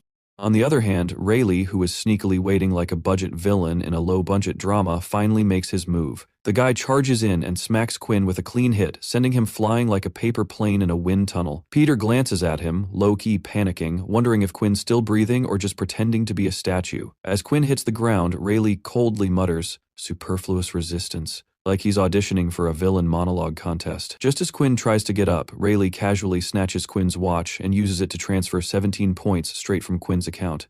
Both of them feel miserable, and Rayleigh mocks them, saying low-level people must be crazy if this is all he gets after beating them. He tells them to be more efficient next time and not waste everyone's time. Hearing that, Quinn silently stares at him and thinks how things still haven't changed, even after everything. It's just like before, back when he didn't have any vampire powers. As he wonders whether the outcome would be different if he fought better, he gets up and accepts that a loss is still a loss, no matter how well he resisted. Once both stand back up, Quinn reassures himself by recalling that he still has some money in his A&A account. They can just load fewer points from there next time. Peter picks up the watch Rayleigh dropped and hands it to Quinn, saying that while the whole system is a bit annoying, the good thing is that the loss won't be too heavy even if someone robs them again. Quinn nods and sighs, wondering aloud when this streak of bad luck will finally end. Just as he straps on the watch again, a system notification pops up, informing him of a new task. Seeing that, Quinn becomes surprised, realizing that something new has just unlocked out of nowhere. As soon as he accepts the task, a system notification pops up like an overly dramatic news anchor, announcing that Quinn's mission is to defeat Rayleigh Blade. He glances at the little vampire icon floating above the task, and it looks like the dude's having a worse day than Quinn. Still, the mission rewards seem pretty decent. Completing it gives him 80 experience points, which is basically jackpot for a guy who's been stuck like a bug in a jar. But the happy vibes don't last long, as Quinn quickly realizes that beating Rayleigh is no chill picnic. It's more like challenging the school principal for a lecture battle. He closes his eyes when the sunlight hits his body, and it becomes clear that, forget beating Rayleigh, standing properly is a struggle in itself. Just then, he gets another notification saying that because of the high-level gap, he'll get bonus rewards if he actually manages to complete the mission. But things go downhill fast. He gets a warning that his stats are decreased by 50% due to sunlight exposure. On top of that, another alert informs him that his hunger has increased again. He checks his stats and figures out that even if he avoids the sun like a vampire with sunscreen allergy, it still won't close the huge gap between him and Rayleigh. He understands that leveling up fast is the only way if he ever wants to fight Rayleigh on equal footing. A few moments later, Quinn and Peter reach their dorm room, looking like they just finished a survival game. Warden is already sitting on the bed and awkwardly greets them, saying he's been waiting for them for a long time. Still catching their breath, Quinn and Peter just nod and tell him that they're finally back. Just then, Peter notices Warden's face and figures something's off. It looks like he's been through a mud wrestling match with a bear.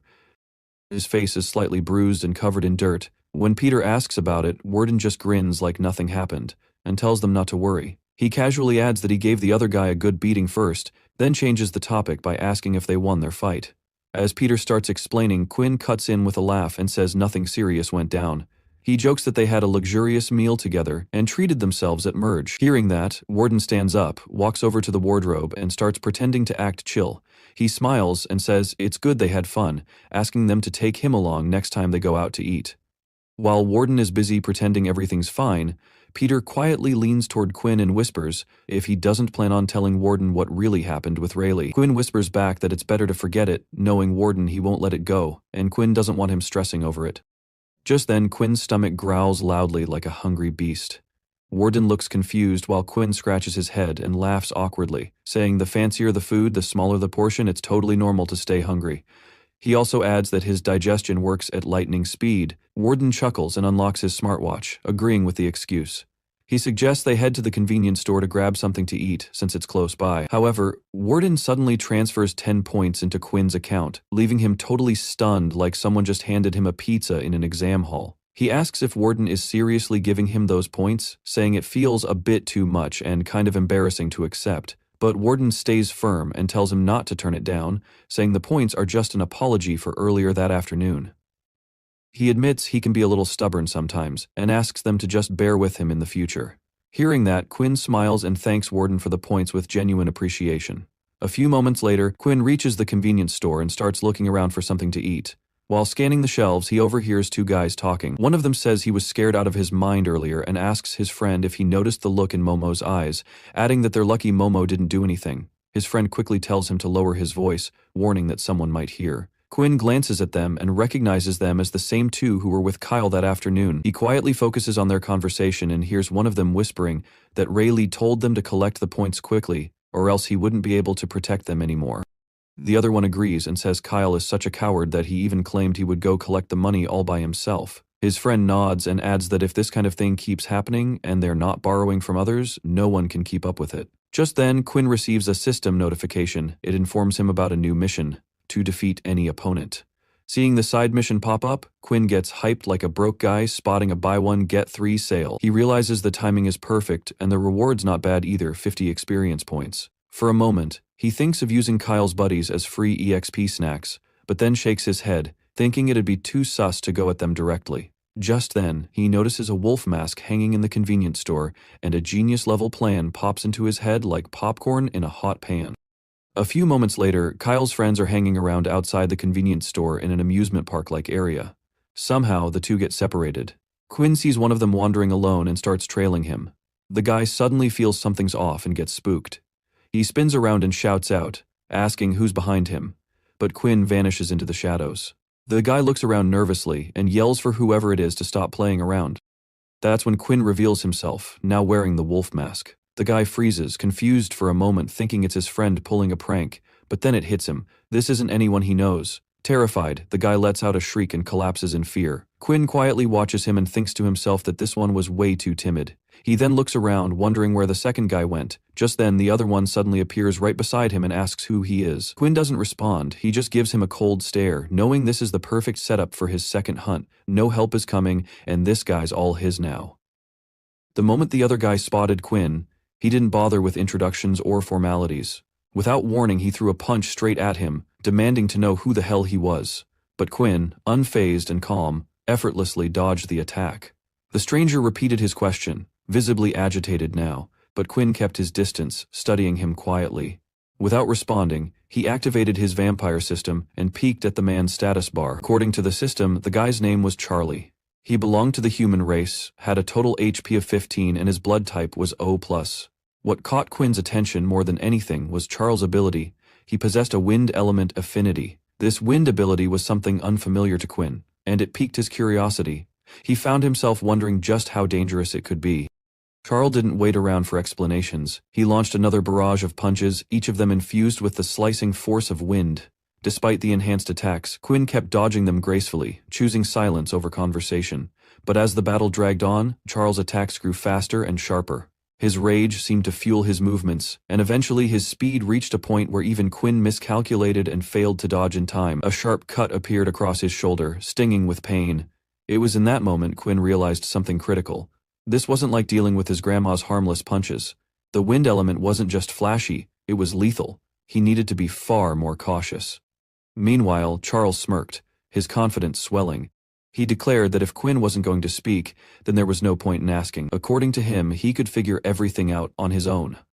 Charles speculated that Quinn must be one of those losers his group had bullied before, probably someone out for revenge, acting all mysterious behind a mask just to appear cool. Laughing at his own theory, Charles decided he'd rip that mask off and reveal who was hiding beneath it. With that, he unleashed another wind-enhancing slash, aiming it directly at Quinn. Quinn barely managed to defend himself in time, raising his forearm to absorb the hit. The force pushed him back slightly, his body recoiling from the impact. Charles, now clearly holding the upper hand, became increasingly arrogant. He shouted that he'd tear off Quinn's mask, force him to kneel, and make him beg for forgiveness. He'd already guessed that Quinn had no real defense, just a quick, agile fighting style that was nothing special in his eyes. As far as Charles could tell, Quinn wasn't strong, just fast. Meanwhile, Quinn wasn't focused on Charles' words. He was busy strategizing, looking for a chance to land a solid, decisive hit. Then, as if reading each other's minds, both fighters charged at the same time. Charles sneered and mocked Quinn, asking if he had grown tired of living. As he closed the gap between them, Charles shouted with triumphant arrogance that Quinn had fallen right into his trap. He revealed that the blade in his hand was more than just wind. It was a concentrated weapon of elemental force. A sudden gust tore through Quinn's clothes, slashing them apart, but Quinn didn't stop. He kept moving forward, clenching his fist tightly. Everything now depended on the next punch. Just as he was about to land it, Charles reacted in time, pulling his body slightly back and dodging it. Still, Quinn wasn't about to give up. Not now. Taking advantage of the blood dripping from his own injured fist, the result of the wind blade tearing into his skin, Quinn flung the blood toward Charles' eyes. The blood splattered across Charles' face, momentarily blinding him. Sensing the opening, Quinn closed the distance again, shouting loudly that he was about to smash Charles' ugly face. Instinctively, Charles raised his arms and covered his face in panic, but Quinn had tricked him. He didn't aim for the face. He went straight for the one place every man feared. His fist landed a brutal, precise blow, right between Charles' legs. A crushing hit. Charles' eyes rolled back, his mouth opened in silent agony, and his body folded in on itself as the pain consumed him. He let out a guttural groan, barely clinging to consciousness. As he collapsed, writhing on the ground with foam forming at the corners of his mouth, Quinn stood tall and victorious. A system notification popped up in front of Quinn's eyes. He had officially defeated both of his opponents and successfully cleared the side quest. As a reward, he received 50 experience points. Quinn removed his mask, breathing heavily and letting out a long sigh. After all the effort it took to take down these two, all he had to show for it was just 50 XP? It felt underwhelming, but before the disappointment could settle, another system notification flashed in front of him. Your experience bar is full. You are eligible to level up. Would you like to proceed? Without hesitation, Quinn confirmed. The very next moment, something unexpected and terrifying happened. A devilish entity from within the system, one that had remained quiet until now, suddenly bit into his neck. The sharp pain made Quinn flinch in shock, but what followed was even more overwhelming. A surge of wild energy erupted from the bite mark, spreading through his body like wildfire. He let out a howl, half in pain and half in transformation. His fangs grew longer, his eyes turned pitch black with glowing red pupils, and his body began to take on a more monstrous, vampire-like form. Meanwhile, not far from the alley, a thick girl stepped out of the nearby convenience store. She had heard some strange noises and turned her head toward the source. The sound was coming from a dark alley, and she hesitated, wondering if she should go check it out. Back inside the alley, Quinn's system informed him of his new stats. Congratulations on your first level up. New skill acquired, Bloodblade. Species updated, half human. His current XP reset to 20, and he now needed a total of 200 points to reach the next level. His HP had increased from 10 to 15. Quinn was stunned for a moment. Half human? This wasn't just a level up, it was a transformation, something he knew he would never forget for the rest of his life. He checked out his new skill, Bloodblade. According to the description, this skill allowed him to use his own blood as a weapon.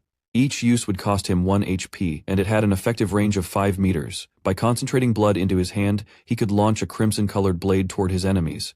Although it drained his life, it finally gave him a long-range attack, something he had lacked until now. Just as he was absorbing all this information, a gnawing feeling started to creep in.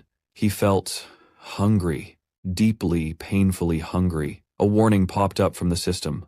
Warning. Blood hunger rising. Until host consumes blood, hunger will not subside. Health will continuously decline. Quinn looked down and saw that his HP had already dropped from 15 to 9. He was starting to lose focus. His senses were slipping. His vision blurred. The only thing on his mind now was blood. He needed it, craved it, desired it more than anything. And if he didn't feed soon, it wouldn't be hunger that destroyed him. It would be the beast growing inside. Quinn's body began to move on its own, slowly and sluggishly, almost like a zombie driven by instinct rather than thought. His eyes were half-lidded, his breath shallow, and his mind clouded. He staggered toward the unconscious Sharel, murmuring in a voice barely above a whisper that he needed fresh blood. His hunger had now taken control of his body more than his reasoning could ever hope to. Without hesitation, he leaned down and picked the limp body in his arms, cradling him in a princess carry. Oddly gentle, despite the savage hunger burning inside him. As he moved closer, lowering his face toward the boy's neck, Quinn whispered in a raspy voice, "Just a little bit. It might hurt a bit the first time."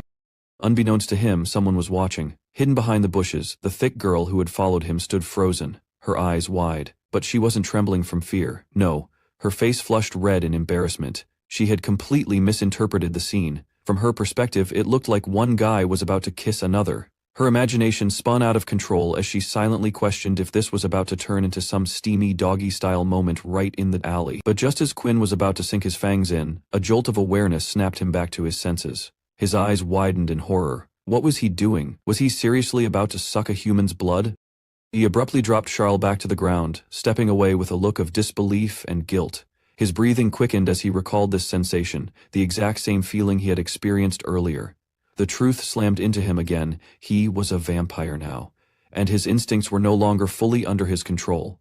Panic welled up inside him. If he had gone through with it, he might have actually killed the unconscious boy. Before he could lose control again, he made a split-second decision. He had to get away. He turned and sprinted down the street without looking back. All he wanted now was distance. From the body, from the hunger, from the monster he felt himself becoming. Still hiding behind the bush, the thick girl blinked in confusion. Her thoughts ran wild. What on earth just happened? She wondered.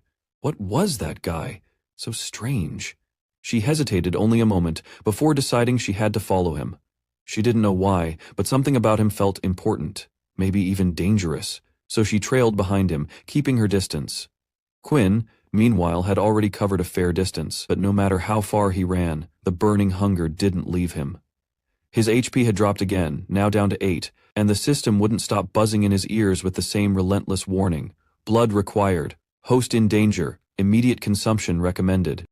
His thoughts grew disoriented. Madness clawed at the edge of his mind. In desperation, he brought his wounded forearm up to his mouth and started licking the cut, trying anything to relieve the thirst. But it wasn't enough. He needed real blood. Human blood. Soon he reached the school's infirmary building. Soon unaware that he was being followed, he stumbled inside. Disheveled and pale, the thick girl— what's her name again? Let's call her Layla for now. Comment some easy name for her that I can remember. She watched, quietly from behind a nearby wall. Seeing Quinn limp inside, she assumed he must have been injured and perhaps needed help. Curiosity mixed with worry as she slowly moved toward the doorway and peeked inside. Inside the infirmary, Quinn was rummaging frantically. He knocked over bottles, overturned drawers, and shoved aside containers. He was clearly searching for something, anything that could either feed him or suppress the craving. Suddenly, the system flashed a massive red alert across his vision. Critical condition, host will lose consciousness in 10 seconds. His legs buckled. He dropped to his knees, his body unable to support him any longer. Darkness started creeping into his vision. Just as he was about to collapse entirely, Layla burst into the room and caught him mid-fall. Her arms wrapped around him to stop the impact, and she held him up, panic in her voice as she said, "Hey, are you okay? Be careful!" She looked at his flushed face, then pressed her palm against his forehead. He was burning up. "Are you sick or something?" she asked, concerned. "You're burning with fever." Quinn's head dropped closer to her neck, and a faint whisper escaped his lips. "Sorry." Before she could react, his hand grabbed hers, pinning her against the wall in a single swift movement. His lips brushed her skin, and then with terrifying precision, he bit into her neck. Layla gasped in shock, her whole body stiffening. "Wait, what are you doing?" But Quinn was no longer listening. He was gone, completely consumed by his vampiric instincts. Her cries reached no part of his consciousness. In a shaky voice she pleaded again, but he placed a finger on her mouth, gently shushing her. It wasn't aggressive, but it was firm. Her eyes welled with tears as confusion and embarrassment overwhelmed her. Her voice trembled as she tried to ask what was happening, but he didn't answer. He just kept drinking, and then, in the midst of his feeding, he murmured softly, "It's so sweet." Layla's body began to weaken. A strange dizziness took over her senses. Her vision blurred, her knees gave in, and she slowly slipped from his arms and collapsed to the floor. That's when Quinn snapped back again. His eyes widened in horror. His senses returned, and with them the crushing realization.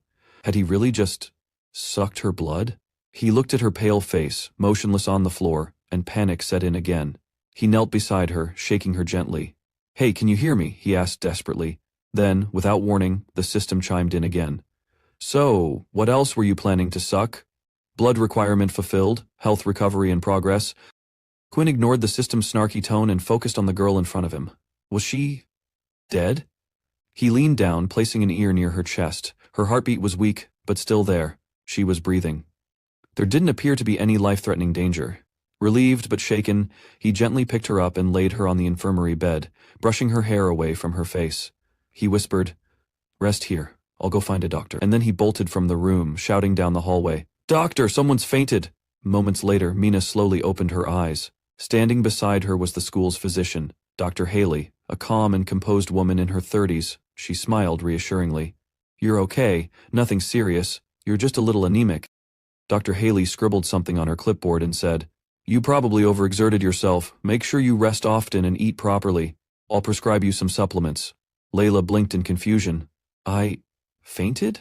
Dr. Haley nodded. "Yes, your boyfriend was very worried. He ran all the way to the teacher's dormitory to fetch me. Thanks to him, I got here in time."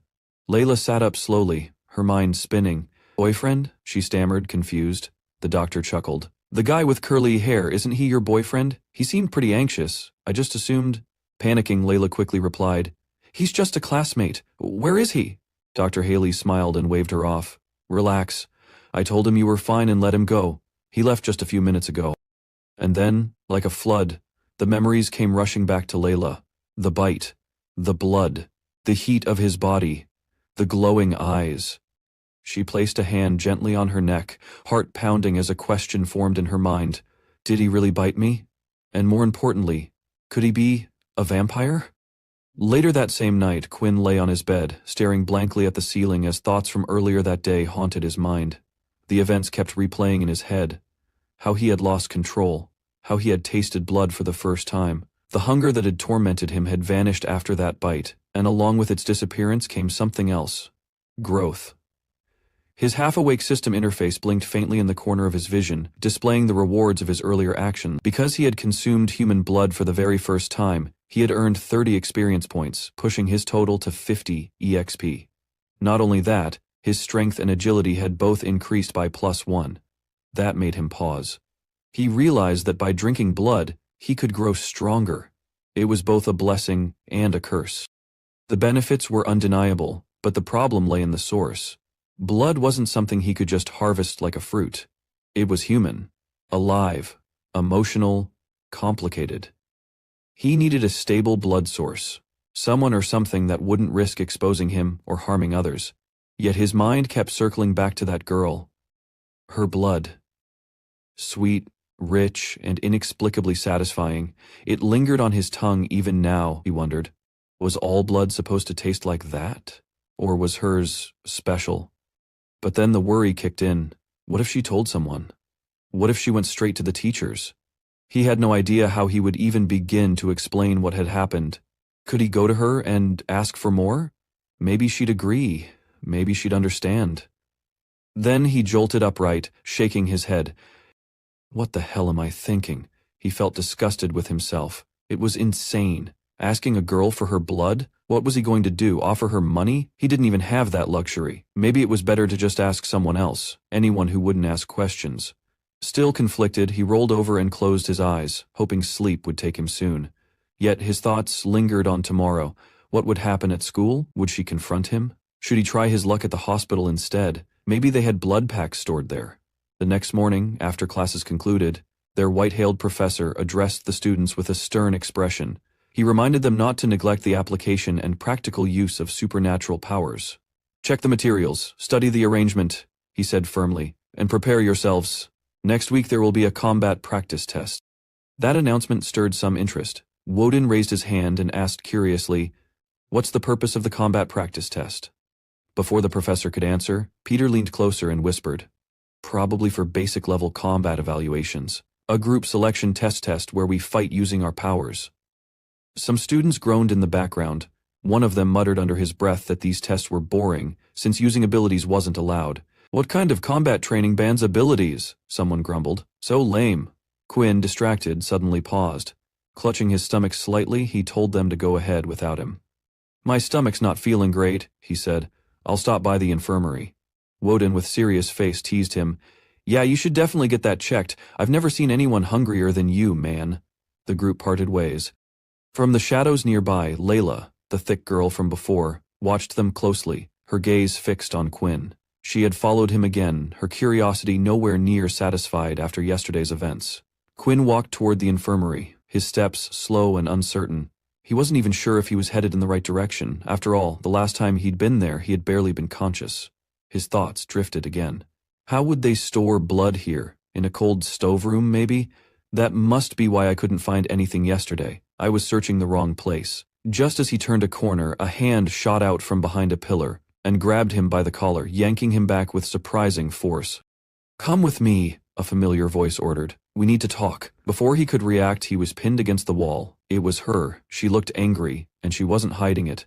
"What did you do to me yesterday?" she asked bluntly. Quinn blinked, confused. "Yesterday? Have we met before?" She scoffed and shoved his shoulder. "Stop pretending. Yesterday in the infirmary, you bit me," Quinn stammered, trying to piece together a defense. "So banish the tissue?"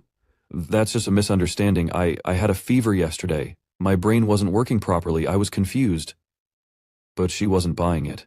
"A fever? Confused? You didn't just bite me, you pinned me down. Who even does that? I can't believe someone like you exists in this academy." Finally, Quinn exhaled deeply and admitted it. There was no point hiding it now. "You're right. Since you already know, I have nothing left to defend myself with. But I had my reasons." "Spare me your nonsense," she snapped. "You think doing something like that and hiding it makes it okay?" Quinn took a breath and asked the only question that mattered now. "What do you want?" She suddenly smirked, her expression shifting from furious to mischievous. Relax, I'm not going to report you. I'll keep my mouth shut. On one condition. Her words made his heart sink a little. That grin on her face wasn't comforting, it was ominous. And then she dropped the bomb with sparkling eyes and a childlike grin. Make me a vampire too. Quinn's jaw dropped. What? You heard me, she beamed. Turn me into a vampire. He stared at her blankly. Wait a second. Are you serious? She didn't even hesitate. Of course. I'm super duper serious. I've read so many fantasy novels about vampires. My dad's a writer. I grew up on this stuff. Becoming a vampire has always been my dream. They're mysterious, powerful, immortal, just like in my books. Quinn had to raise his hand to calm her down. Listen, I'm afraid I'm going to disappoint you. She froze. What do you mean? I became a vampire by accident, because of a magic book. I don't even have the ability to turn someone else into a vampire. That's not something I can do. Her bright eyes dulled and her shoulders slumped. He had just built up her hopes, only to crush them entirely. Quinn thought back to the system's limitations. Ever since becoming a vampire, he couldn't learn new abilities from ordinary skill books. That probably meant that mutated species like himself couldn't pass on powers to others. In a small, broken voice, she asked, Then why did you hide it? Why did you hurt me, Mr. Vampire? Her relentless questions made Quinn feel even more awkward. I didn't mean to, he replied. To become stronger and survive, I have to suck blood. But this ability, it's risky. If the military finds out, I'm done. I don't even fully understand how it works myself, or what I can or can't do yet. His answer lit a spark of hope in her again. So, you're not sure it's impossible? She asked, eyes gleaming. That's fine. Right now, you need blood to get stronger, right? I'll help you. I'll help you grow strong enough to turn me into a vampire one day. Quinn stared at her in disbelief. There's something seriously wrong with this girl, he thought. But after a moment, he agreed. He made her promise not to tell anyone, and said if it ever became possible, he would try to turn her into a vampire. Her reaction? Pure joy. At that exact moment, Peter came running toward them, panting hard and out of breath. Quinn quickly stepped away from her. Peter? What's wrong? Peter, barely able to speak, gasped. Wadden. He's in trouble. Without wasting another second, the two of them sprinted down the corridor, rushing to find their friend. When they finally reached the training yard, they found Woden slightly injured, but standing tall. Around him were several boys he had clearly taken down on his own. He was bruised, breathing heavily, but victorious. Quinn blinked. Woden took down all these guys alone? Quinn stood frozen, staring at the bodies on the ground and the blood everywhere, like someone had tried to redecorate with ketchup and failed miserably. Peter, clearly shaken, turned to Woden and asked if he had defeated all of them alone. Woden stood silently, his face and shirt soaked in blood, like he'd tried an extreme skincare routine gone horribly wrong. Without a word, he turned and walked away, as if this was just part of his daily cardio. Quinn quickly stepped forward and asked if those people had attacked because of him and Peter, but Woden, still walking away like a budget action hero, tossed back a cold reply, basically saying, "Stay away unless you enjoy surprise funerals." Just then, Layla noticed him and gasped in shock. She pointed out the heavy bleeding and urged him to go to the infirmary. Woden paused, glanced at her like she was background scenery, and then kept walking. Because apparently, dramatic silence burns more calories than conversation. Unable to hold back, Peter ran after him and called out asking where he was going. Woden replied in a low voice, asking not to be bothered again. A little later, the three of them were seen walking together, chatting as they moved along. Layla questioned Woden's sudden change in behavior, wondering if something had happened earlier. Peter admitted he had no idea either. One moment, Woden had agreed to practice combat with him, and the next, a group of upperclassmen dragged him off like he owed them lunch money. Peter went to fetch Quinn, and when he came back, Woden looked like he'd aged 10 years, discovered the meaning of life, and possibly committed 3 war crimes, all in under an hour. Quinn thought to himself, considering if the upperclassmen might have said something that provoked him. As the conversation shifted, Peter turned to Quinn and casually pointed at the girl walking beside him, like he was trying to solve a mystery on a reality show, and asked who the new contestant was. Layla, smiling like they were lifelong soulmates in a rom-com, suddenly grabbed Quinn's hand. Caught off guard, Quinn scrambled to explain that he'd just bumped into her, and apparently she came with a free trial of unlimited enthusiasm. Before he could finish, Layla cheerfully added that she had only asked Quinn if he wanted to eat together, and even invited Peter to join. Watching their little hand-holding moment, Peter immediately connected the dots, probably the wrong ones, but he connected them. He shot Quinn a wink that screamed, "I get it, lover boy," then bolted off with the excuse of looking for Wooden, tossing in a "have fun, lovebirds" level goodbye on his way out. Quinn tried to stop him, but Peter was already gone. Quinn turned to Layla, asking why she was being so sudden. With a sweet smile that somehow felt mildly threatening, she told him not to worry. She had lots of questions, and she'd much rather interrogate him without any witnesses around. She then insisted on treating him to a meal. Quinn, clearly panicking like he'd just remembered an imaginary deadline, mumbled something about having important things to do, but Layla, completely unfazed, declared that nothing, not even world-ending emergencies, outranked food. Soon after, they arrived at the infirmary. Quinn asked if it was really okay. Layla assured him and encouraged him not to be shy. She stretched her shoulder with all the flair of someone warming up for the Olympics, then casually told Quinn to be gentle, like he was about to perform surgery instead of just sparring. Seeing her movements, Quinn asked what she was doing. Layla, slightly annoyed, reminded him like a teacher scolding a repeat offender that this was exactly how he'd bitten her yesterday. Quinn quickly tried to explain himself, saying he wasn't in his right mind at the time. He had fainted from hunger. Biting someone while fully conscious was just unhygienic and frankly beneath his dignity. Layla, now annoyed, asked if he was calling her dirty. Quinn denied it, explaining he might not have brushed properly and didn't want her wound to get infected. Layla instructed him to pierce the vein gently. Quinn told her to stay still, assuring her it would be quick, as he was also still learning. After finishing the process, he exhaled like he'd just defused a bomb, and proudly informed her that it finally worked miraculously, without anything catching fire this time. Layla, thoroughly unimpressed, said he might as well have skipped the theatrics and just bitten her straight away. Would have saved time and everyone's patience. Quinn insisted this method was totally different, more efficient, more civilized, and most importantly, it let him save some blood for emergencies, like a weird vampire first aid kit. Layla raised an eyebrow and commented that, for someone who bites people, he was surprisingly meticulous. Like a vampire with a spreadsheet, he replied that it was the sacred wisdom of the poor. When you're broke, even blood gets budgeted. Layla then suggested that if he was short on money, he could sell the ability book. An unregistered one should be enough to keep him fed and clothed for half his life. Quinn pulled off his mask and explained that he had tried, but the book vanished the moment he opened it, straight up Houdini'd itself into his body. Now it was part of him, and honestly, he wasn't sure if she was ready to hear just how weird that sounded out loud. Layla was stunned like cartoon double-take stunned, to hear it had merged with him. She honestly didn't know what was more surprising, that it was possible or that Quinn somehow made it happen without blowing himself up. Then, shifting into a serious tone, she said there were still many secrets about supernatural powers, and it was still unclear how the original users turned their abilities into books. Perhaps even the vampires in ancient legends were ability users like Quinn. Suddenly, buzzing with excitement, Layla told Quinn that if he kept leveling up his weird new power, he could totally become a real vampire, fangs, drama and all. She looked way too convinced, like she'd already picked out his cape. Quinn gave a half-hearted nod and said that as long as she was happy, he'd roll with it, even if it meant accidentally becoming Dracula on a budget. Just then, a system window appeared in front of him, displaying Layla's blood type, A+, and her ability, Mind Power. Quinn drank her blood, and Layla, watching him like a chef awaiting a food critic's review, casually asked how it tasted, like she'd just served him a fancy dish instead of her literal bloodstream. Quinn figured that drawing this small amount of blood wouldn't do her any harm, nothing a snack and a nap couldn't fix. Now he just had to find a place to store the rest without accidentally starting a horror movie in his backpack. After drinking, he smiled and said it tasted sweet, like he just sampled a fine wine instead of casually sipping on someone's bloodstream.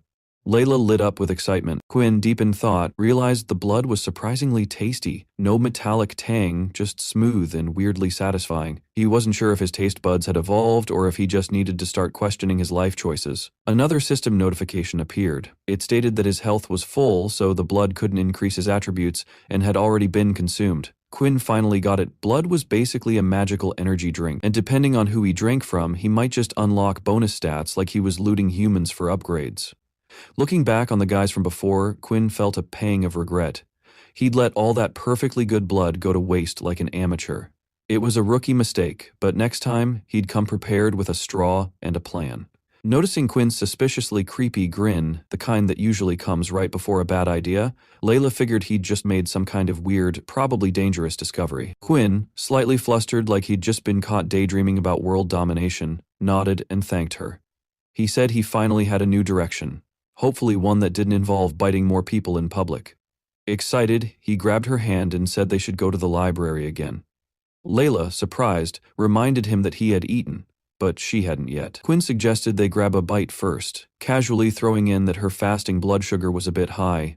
Like a vampire with a side gig as a dietitian, Layla was surprised he could tell that. He laughed and said he was just kidding. Unbeknownst to them, someone was secretly watching from the infirmary, clearly taking the role of creepy background observer way too seriously. It was Wooden, expertly hidden like a drama-loving ninja, silently watching them leave, probably judging everything and mentally writing a report no one asked for.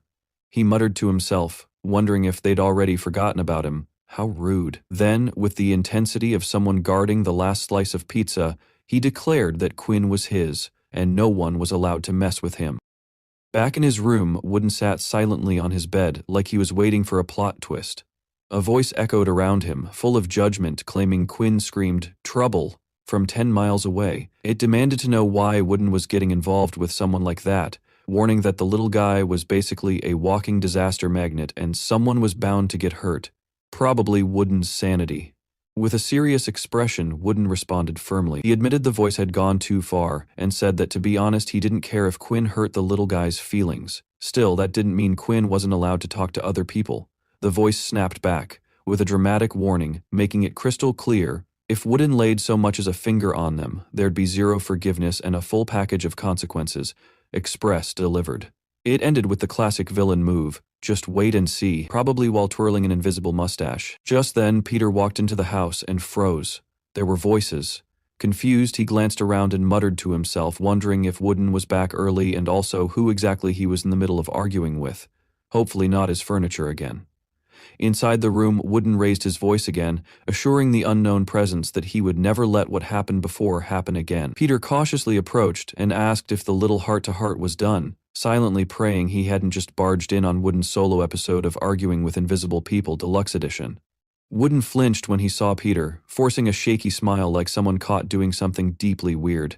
Clearly flustered, he insisted he wasn't talking to anyone, just practicing his dramatic monologue for no reason. Peter gave him a look and said he wasn't crazy. There were voices, loud and clear, unless Wooden had started narrating arguments in surround sound.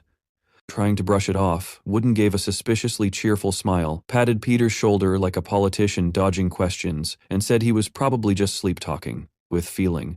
Then, like a true master of distraction, he suggested they go eat something instead. As the two of them left, Wooden explained that he was starving. Those punks had delayed his lunch so much that it was turning into dinner. Peter, still concerned, asked what exactly those people had done to him, noticing something odd about Wooden's behavior. Wooden laughed it off, saying they couldn't possibly do anything to him. He called them trash and admitted they had only affected his mood a little, but he assured Peter he had already adjusted. Meanwhile, on the other side, Quinn thanked Layla for the day. Layla gave a slight bow, all formal and dramatic, and said it was her honor, like Quinn had just knighted her or something, then cheerfully added that she'd see him tomorrow.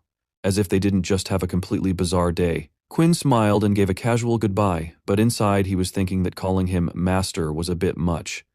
This wasn't an anime, and he definitely didn't own a castle.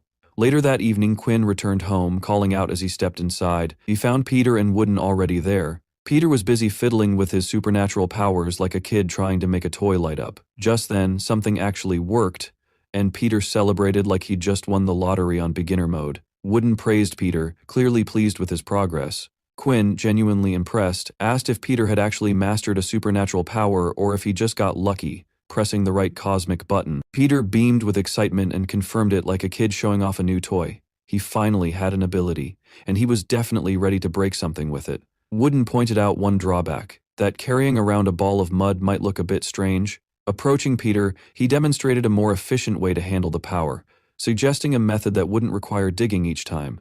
Peter was wide-eyed with amazement, throwing compliments at Wooden like confetti. He even compared him to a level 5 ability user, as if Wooden had just unlocked boss mode in real life. Wooden brushed it off, saying Peter could do it too. It just needed practice. Quinn then asked Wooden if he was doing okay, mentioning how both he and Peter had been worried. Wooden confessed he could be a bit too easily influenced, like a mood swing antenna, but told Quinn not to worry, he was fine, totally stable-ish, and they'd both get used to the weirdness sooner or later. Quinn tried to dig deeper, saying that wasn't what he really meant. But before he could get dramatic, Peter derailed the conversation like a pro. He suddenly asked if Quinn was in a relationship. Wooden burst out laughing, clearly enjoying the unexpected gossip hour. Peter kept going, mentioning the girl from earlier that afternoon, the one who looked suspiciously glued to Quinn's side. Wooden jumped on the teasing train, grinning as he called Quinn a sneaky little rascal for hiding a whole girlfriend like it was a state secret. Quinn, clearly panicking, started denying it like his reputation was on trial, until he remembered that painfully dramatic master moment. His face went red instantly. Scrambling to recover, he clarified that they were just classmates, nothing weird. He had only been asking her for advice on beast gear weapons, not signing up for a fantasy romance subplot. Peter, satisfied with the answer, confirmed whether Quinn had chosen to join the beast gear group. Confused, Quinn asked what that was. Peter explained that it was part of the combat practice class. Students were divided into two groups, the unarmed group and the beast gear group. Depending on personal preference, students could choose to fight with or without weapons. Without supernatural abilities, unarmed combat relied on physical fitness, while the beast gear group focused on weapon usage and techniques. Wooden chimed in, saying that with the right weapon and a bit of brainpower, even a low-level nobody could take down someone way stronger, basically turning strategy into a legal cheat code. Peter admitted that, judging by his current level, he was probably destined for the unarmed group, basically the please don't hit me moo hard division. He just hoped his opponent had mercy and not a grudge. Wooden, smiling, offered to join the unarmed group too, so they could look out for each other. Peter pointed out that would leave Quinn alone. With a teasing grin, Wooden said that Quinn's lady friend could probably look after him, maybe even bring snacks and emotional support while she was at it. Quinn reassured them both that he'd be fine. He thought to himself that, so far, no one had any clue about his actual ability, and he really needed to find the right moment to spill the beans. Still, those beast gear weapons were looking pretty tempting, possibly cooler than his secret, which was a bit of a confidence crisis. Soon after, all the students gathered in a large hall. The instructor addressed them, explaining that their first task was to choose a weapon. Without supernatural powers, weapons would be their only form of defense. Among the crowd, one boy joked that the unarmed group was probably getting the same pep talk, except theirs came with the uplifting message of "good luck out there, and try not to catch a fist with your face." Another student sarcastically questioned what would happen if they lost their weapons too. Out of nowhere, a sharp object sliced through the air between them like someone had just rage-thrown a flying knife in slow-mo. Definitely not part of the orientation slideshow. An instructor appeared out of thin air, sword suddenly at their throats like a dramatic ninja with tenure, and casually declared that in situations like this, they might as well just die. This was Leo, the beast gear weapons instructor. The two students immediately fell silent, visibly nervous. Meanwhile, Layla asked Quinn if his two roommates hadn't come with him. Quinn replied that they had gone to the unarmed group. Layla smiled, clearly pleased, and said that meant the two of them could finally be together. No interruptions, no witnesses, just pure chaos and bonding time. But then her expression changed as her gaze fell on another girl. She seemed annoyed by her presence. Quinn asked who she was referring to. He glanced at the girl and instantly recognized her, Aileen, the classmate who had casually wiped the floor with Layla last time. He couldn't help but be surprised that someone already built like a final boss was now browsing beast gear like she needed more power. Layla, determined, said that if she faced Aileen again, she definitely wouldn't lose. Instructor Leo called everyone to attention, instructing them to now choose their weapons. Each student was allowed only one, and he reminded them to carefully evaluate factors such as weight, strength, and attack range to find the most suitable match. The students began selecting weapons one by one. Quinn browsed the weapon racks like a kid in a candy store, silently appreciating how ridiculously useful his skill was. It let him see exactly how each weapon would boost his stats, basically turning shopping into a cheat code. Quinn's eyes fell on a pair of gauntlets. The system immediately identified them as Black Horny Gauntlets, Blood Edge compatible, offering a 5% increase in Blood Edge's damage. Realizing the weapon would boost his stats and supercharge his attack skill, Quinn knew he'd basically found the holy grail of punchy things. Without a second thought, he grabbed the gauntlets like he just claimed his destiny, or at least his new favorite accessories. Just then, an instructor appeared behind him like a judgmental NPC and politely suggested he pick something a bit easier to handle. Preferably not something that screamed, accidental self-injury. Startled, Quinn asked why. The instructor explained like someone trying to stop a rookie from punching a lawnmower.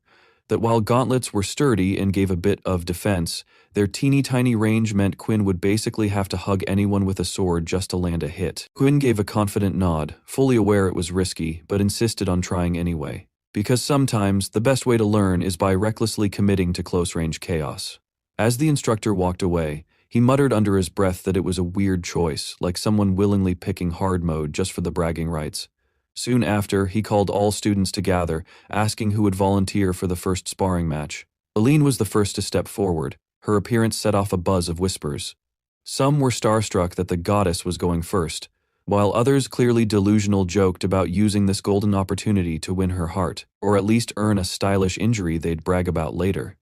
One student leaned in like he was sharing top-secret intel, warning the other that she was a level 5 user, and unless he had a death wish or a really good hospital plan, picking a fight would be pure insanity. A third student chimed in with starry eyes, claiming that getting smacked by her would be an honor, like perfume and pain in perfect harmony. As Aileen stepped forward, the instructor barely got out half a sentence, asking who'd fight her when a sea of hands shot up and voices screamed, "Volunteer!" like it was a contest to win front row seats to a concert, where the main act might punch them. But the instructor, unfazed by the chaos, pointed at a large-built student and told him to step forward, crushing the dreams of at least 20 hopeful volunteers in the process. The big guy acknowledged Aileen by name, clearly aware of her freshman fame, though judging by her size, he still seemed convinced she'd fold faster than a cheap lawn chair. Aileen said nothing, simply raised her sword. As the big guy charged like a runaway bull, she casually ducked, ghosted behind him, and rested her sword at his neck like she was politely asking if he preferred his defeat medium or well done. He stopped in his tracks, the cold touch of the blade on his neck making it clear he never stood a chance, and without hesitation he admitted defeat. Observing her fluid movements, Quinn noted the way Aileen operated, every action purposeful, refined, and calculated.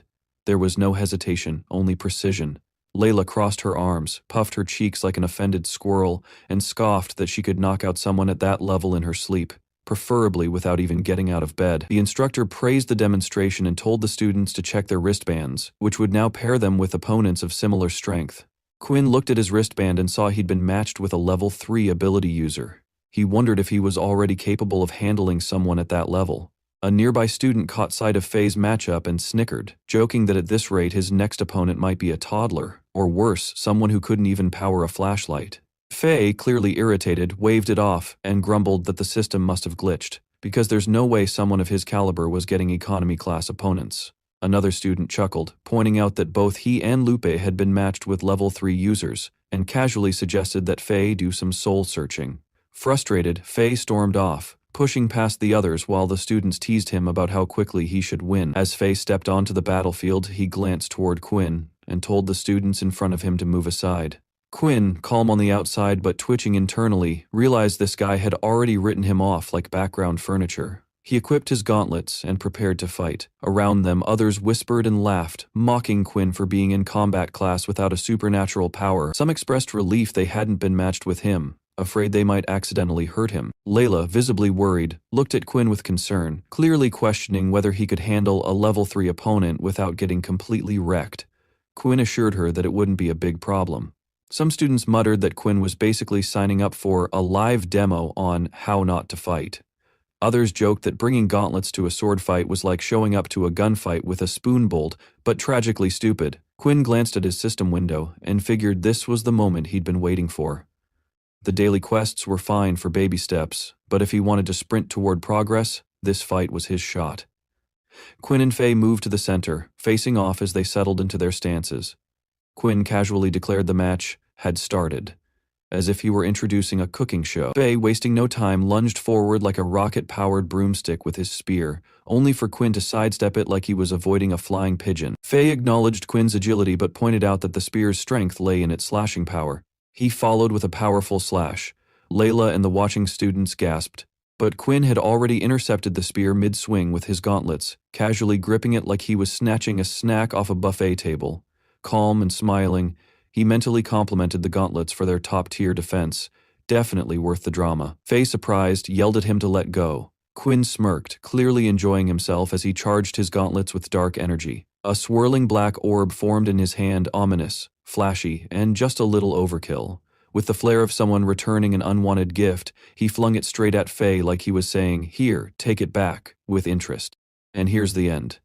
Thank you for watching till the very end. Comment this bat emoji with your favorite part, and watch the next video showing on the screen.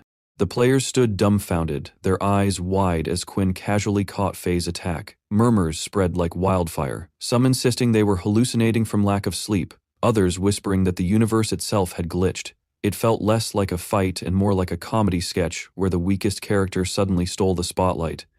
Whispers spread, questioning whether their eyes had deceived them. They were certain they had just witnessed him grab Faye's weapon and shatter it with his bare hands. Layla, on the other hand, was practically glowing with relief, her eyes glued to Quinn like he had just turned into her personal superhero.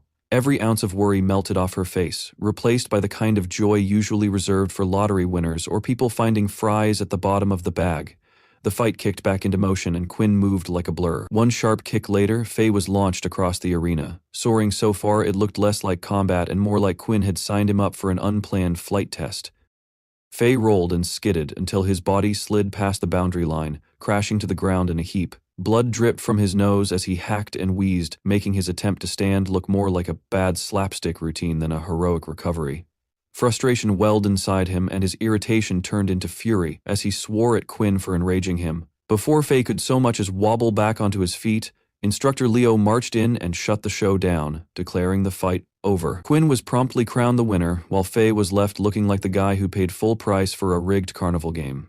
Faye's fury burst out like a toddler denied candy. He raged at Leo, insisting the win didn't count and blaming everything on his weapon, as if a faulty sword had tripped him and shoved him out of the arena. Leo brushed off Faye's excuse with the kind of patience usually reserved for teachers who've heard "the dog ate my homework" for the 1000th time.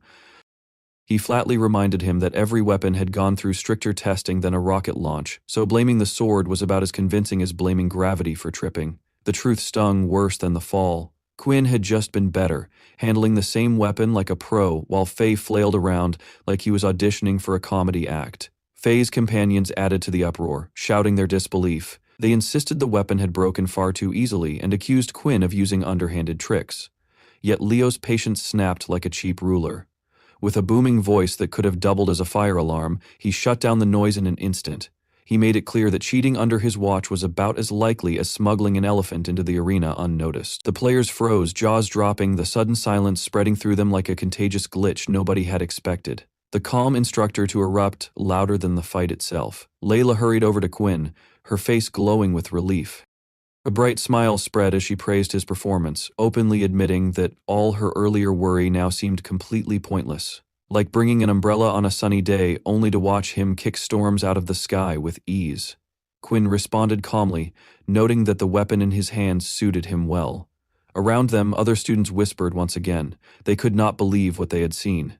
A level 3 ability user had just lost to someone with no ability at all. Suspicion filled their voices as they muttered about his background, questioning whether his family had special influence or if he had faked his level.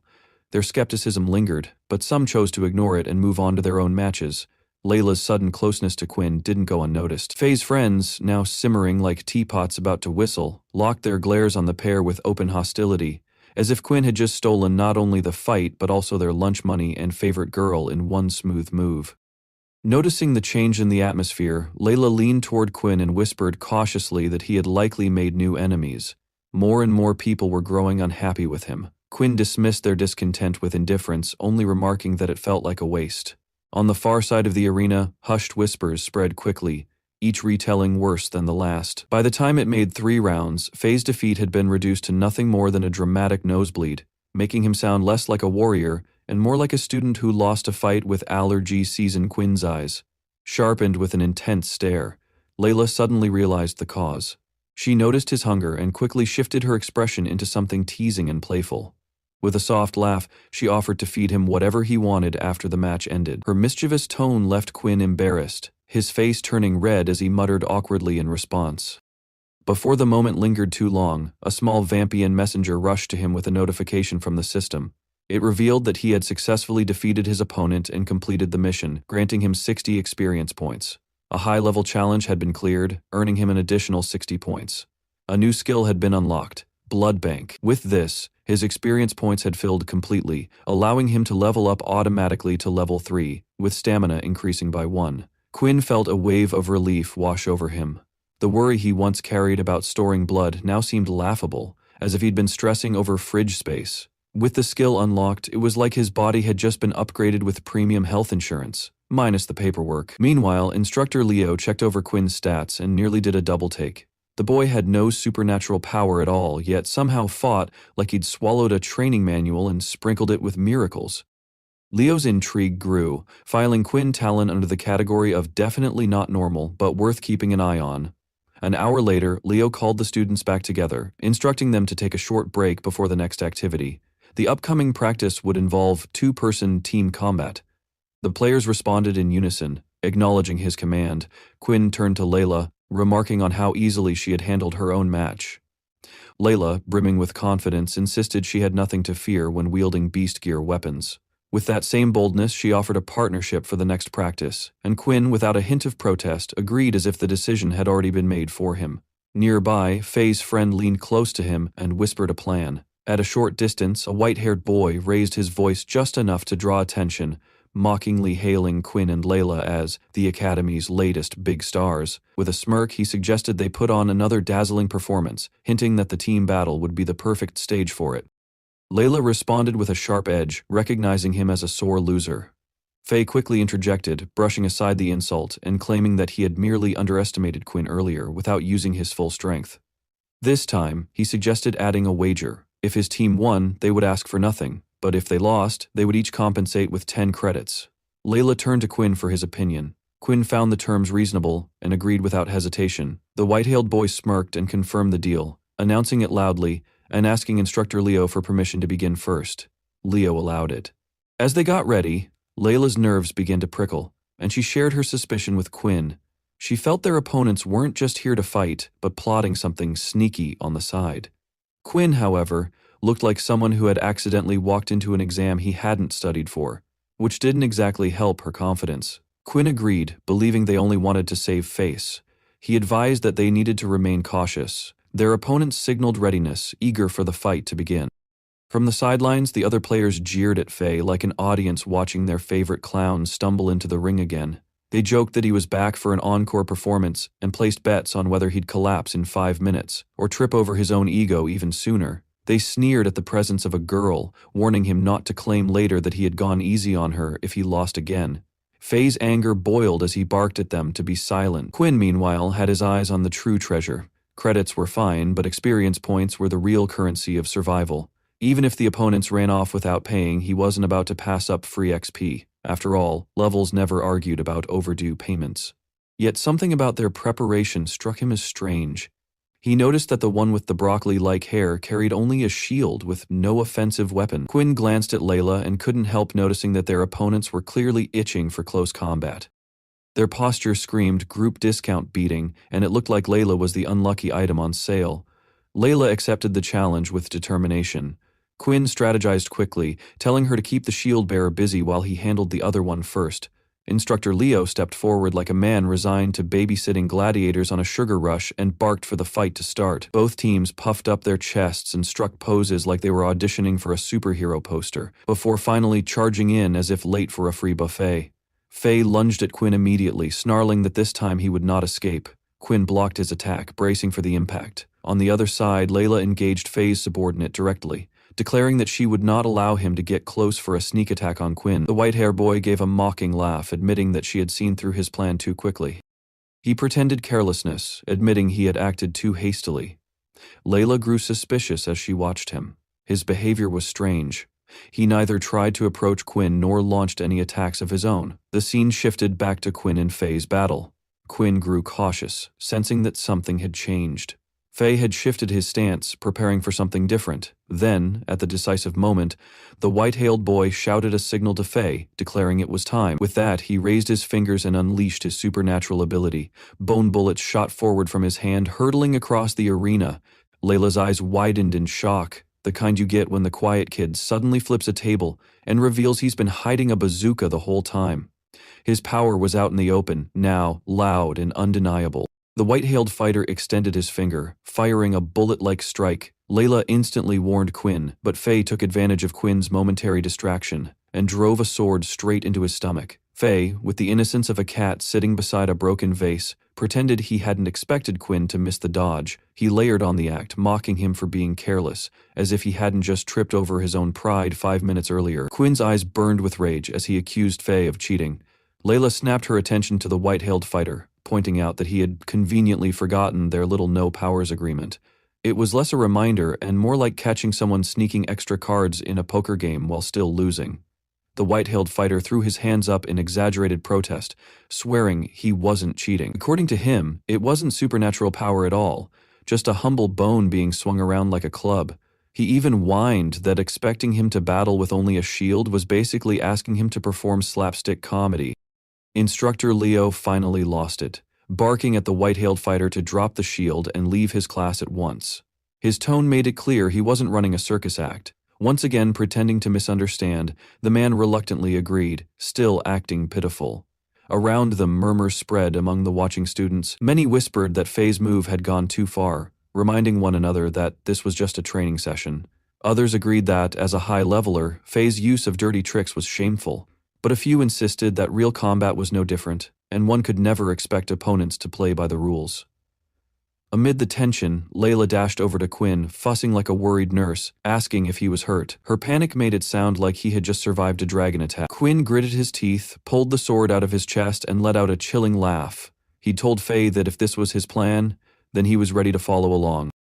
Faye's expression twisted as he realized Quinn's sheer madness, mentally labeling him a completely unhinged opponent, the kind of guy who made even chaos look organized. Quinn's smirk deepened, his aura dark and unsettling, like a villain from a bad action movie, ready to hand Faye a full serving of chaos with a side of dramatic flair.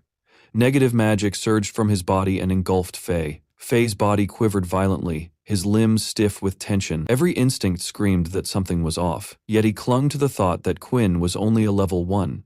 He repeated it like a mantra, desperately trying to calm the storm of panic rising inside him. But each time he did, his nerves betrayed him further, making it clear that reasoning had no place against pure, unsettling madness. But Quinn unleashed his strength without restraint. Charging forward, he slammed his fist into the ground.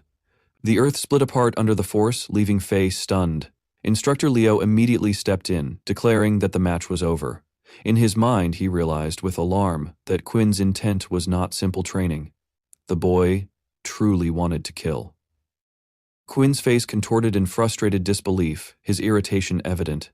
Despite all his effort, he had failed to eliminate the one he despised most, and the sting of that failure hung heavily over him.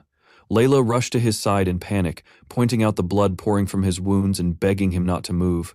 An urgent call went out from medical staff, announcing that a student was badly injured and needed treatment. Leo turned to Faye's team and made his judgment. He told them they were no longer welcome in his class. Rule breakers had no place here. Whispers rippled across the room once again, bouncing from one stunned student to another. Many struggled to process what they had just witnessed, completely dumbfounded by Quinn's lightning-fast speed and the sheer precision of his actions. Others muttered among themselves, convinced that no ordinary fighter lacking supernatural power could possibly move with such speed and precision, speculating that Quinn must have recently awakened some hidden ability. The medical team hurried over, asking who the injured one was. Layla quickly pointed them toward Quinn. Around them, students continued whispering in astonishment, their disbelief growing with each recounting of Quinn's movements. Many compared his speed to that of a fully awakened fighter, struggling to reconcile what they had just witnessed. Amid the crowd, a blonde girl watched intently, her eyes sparkling with genuine admiration for Quinn's surprising performance. At last, Instructor Leo dismissed the class, yet in his thoughts, he lingered on Quinn. He found himself increasingly puzzled by Quinn Talon, having never witnessed anyone wield the black horn gauntlets with such devastating strength and flawless technique. Each movement was precise, each strike packed power, leaving no doubt that Quinn was hiding something extraordinary beneath his calm exterior. At the hospital, the doctor conducted a thorough examination of Quinn, confirming that his injuries were minor and required nothing more than rest in bed. Satisfied with the assessment, Layla thanked the doctor and proceeded down the quiet corridor toward Quinn's cabin. Inside, Quinn initiated the conversation. Layla mentioned that Dr. Vector hadn't found anything unusual. She explained that the staff seemed swamped with work and had no time to investigate how his wounds had healed so quickly. According to the doctor, Instructor Leo had overreacted, since Quinn only had superficial wounds. Hearing this, Quinn felt relieved. He admitted that it was thanks to his blood that he had been able to recover so quickly. Layla reminded him not to be so reckless again, confessing that she had been afraid during the fight. Quinn admitted he had been too impulsive. He also acknowledged that it was fortunate Instructor Leo had stopped him, since if things had escalated, he probably wouldn't have been able to hide his secret. Layla told him to get some rest and offered to take his clothes for washing. Quinn quickly refused, insisting he could wash them himself. She reminded him that it would be impossible to wash out so much blood. Quinn hesitated, embarrassed, as he pointed out that his underwear was in the pile. At that moment, Peter and Woden arrived in a rush to see Quinn. Layla stepped out of the room just as they reached the hallway. Recognizing them as Quinn's roommates, she told them Quinn was in room 2. Peter pressed for more details, and Layla patiently explained the doctor's assessment. She reassured him that Quinn's injuries were minor, nothing that required urgent treatment, and that with proper rest he would be back to full strength soon. Woden's eyes locked onto the clothes Layla carried, stained heavily with blood. His face darkened with anger, and his voice rose as he shouted that something serious had clearly occurred. Turning to Peter, he reminded him sharply that he had warned them from the start to keep a close watch on Quinn, his frustration barely contained. His anger continued to burn hotter, a shadowy intensity in his gaze as he argued that their priority should not be idle complaints or regrets, but finding the perfect moment to strike and eliminate those responsible. Patience snapped, his voice sharp as he told him to stop spouting nonsense. He reminded him firmly that the little guy would never tolerate such reckless talk, making it clear that caution was necessary. Layla froze in fear, asking whom he was talking to. Peter, unnerved, asked Woden if he was okay, but Woden's eyes blazed with uncontrollable fury as he barked for everyone to be silent. His rage reached a boiling point, and in a swift, violent motion, he seized Layla by the neck, lifting her high into the air, as shock rippled through the onlookers. Thank you so much for watching till the very end. I honestly don't know if there will be a new chapter of this manual, but if there is, even after months, I promise I'll be here to continue it. So please, don't forget to subscribe and hit the bell icon so we can experience it together when the time comes.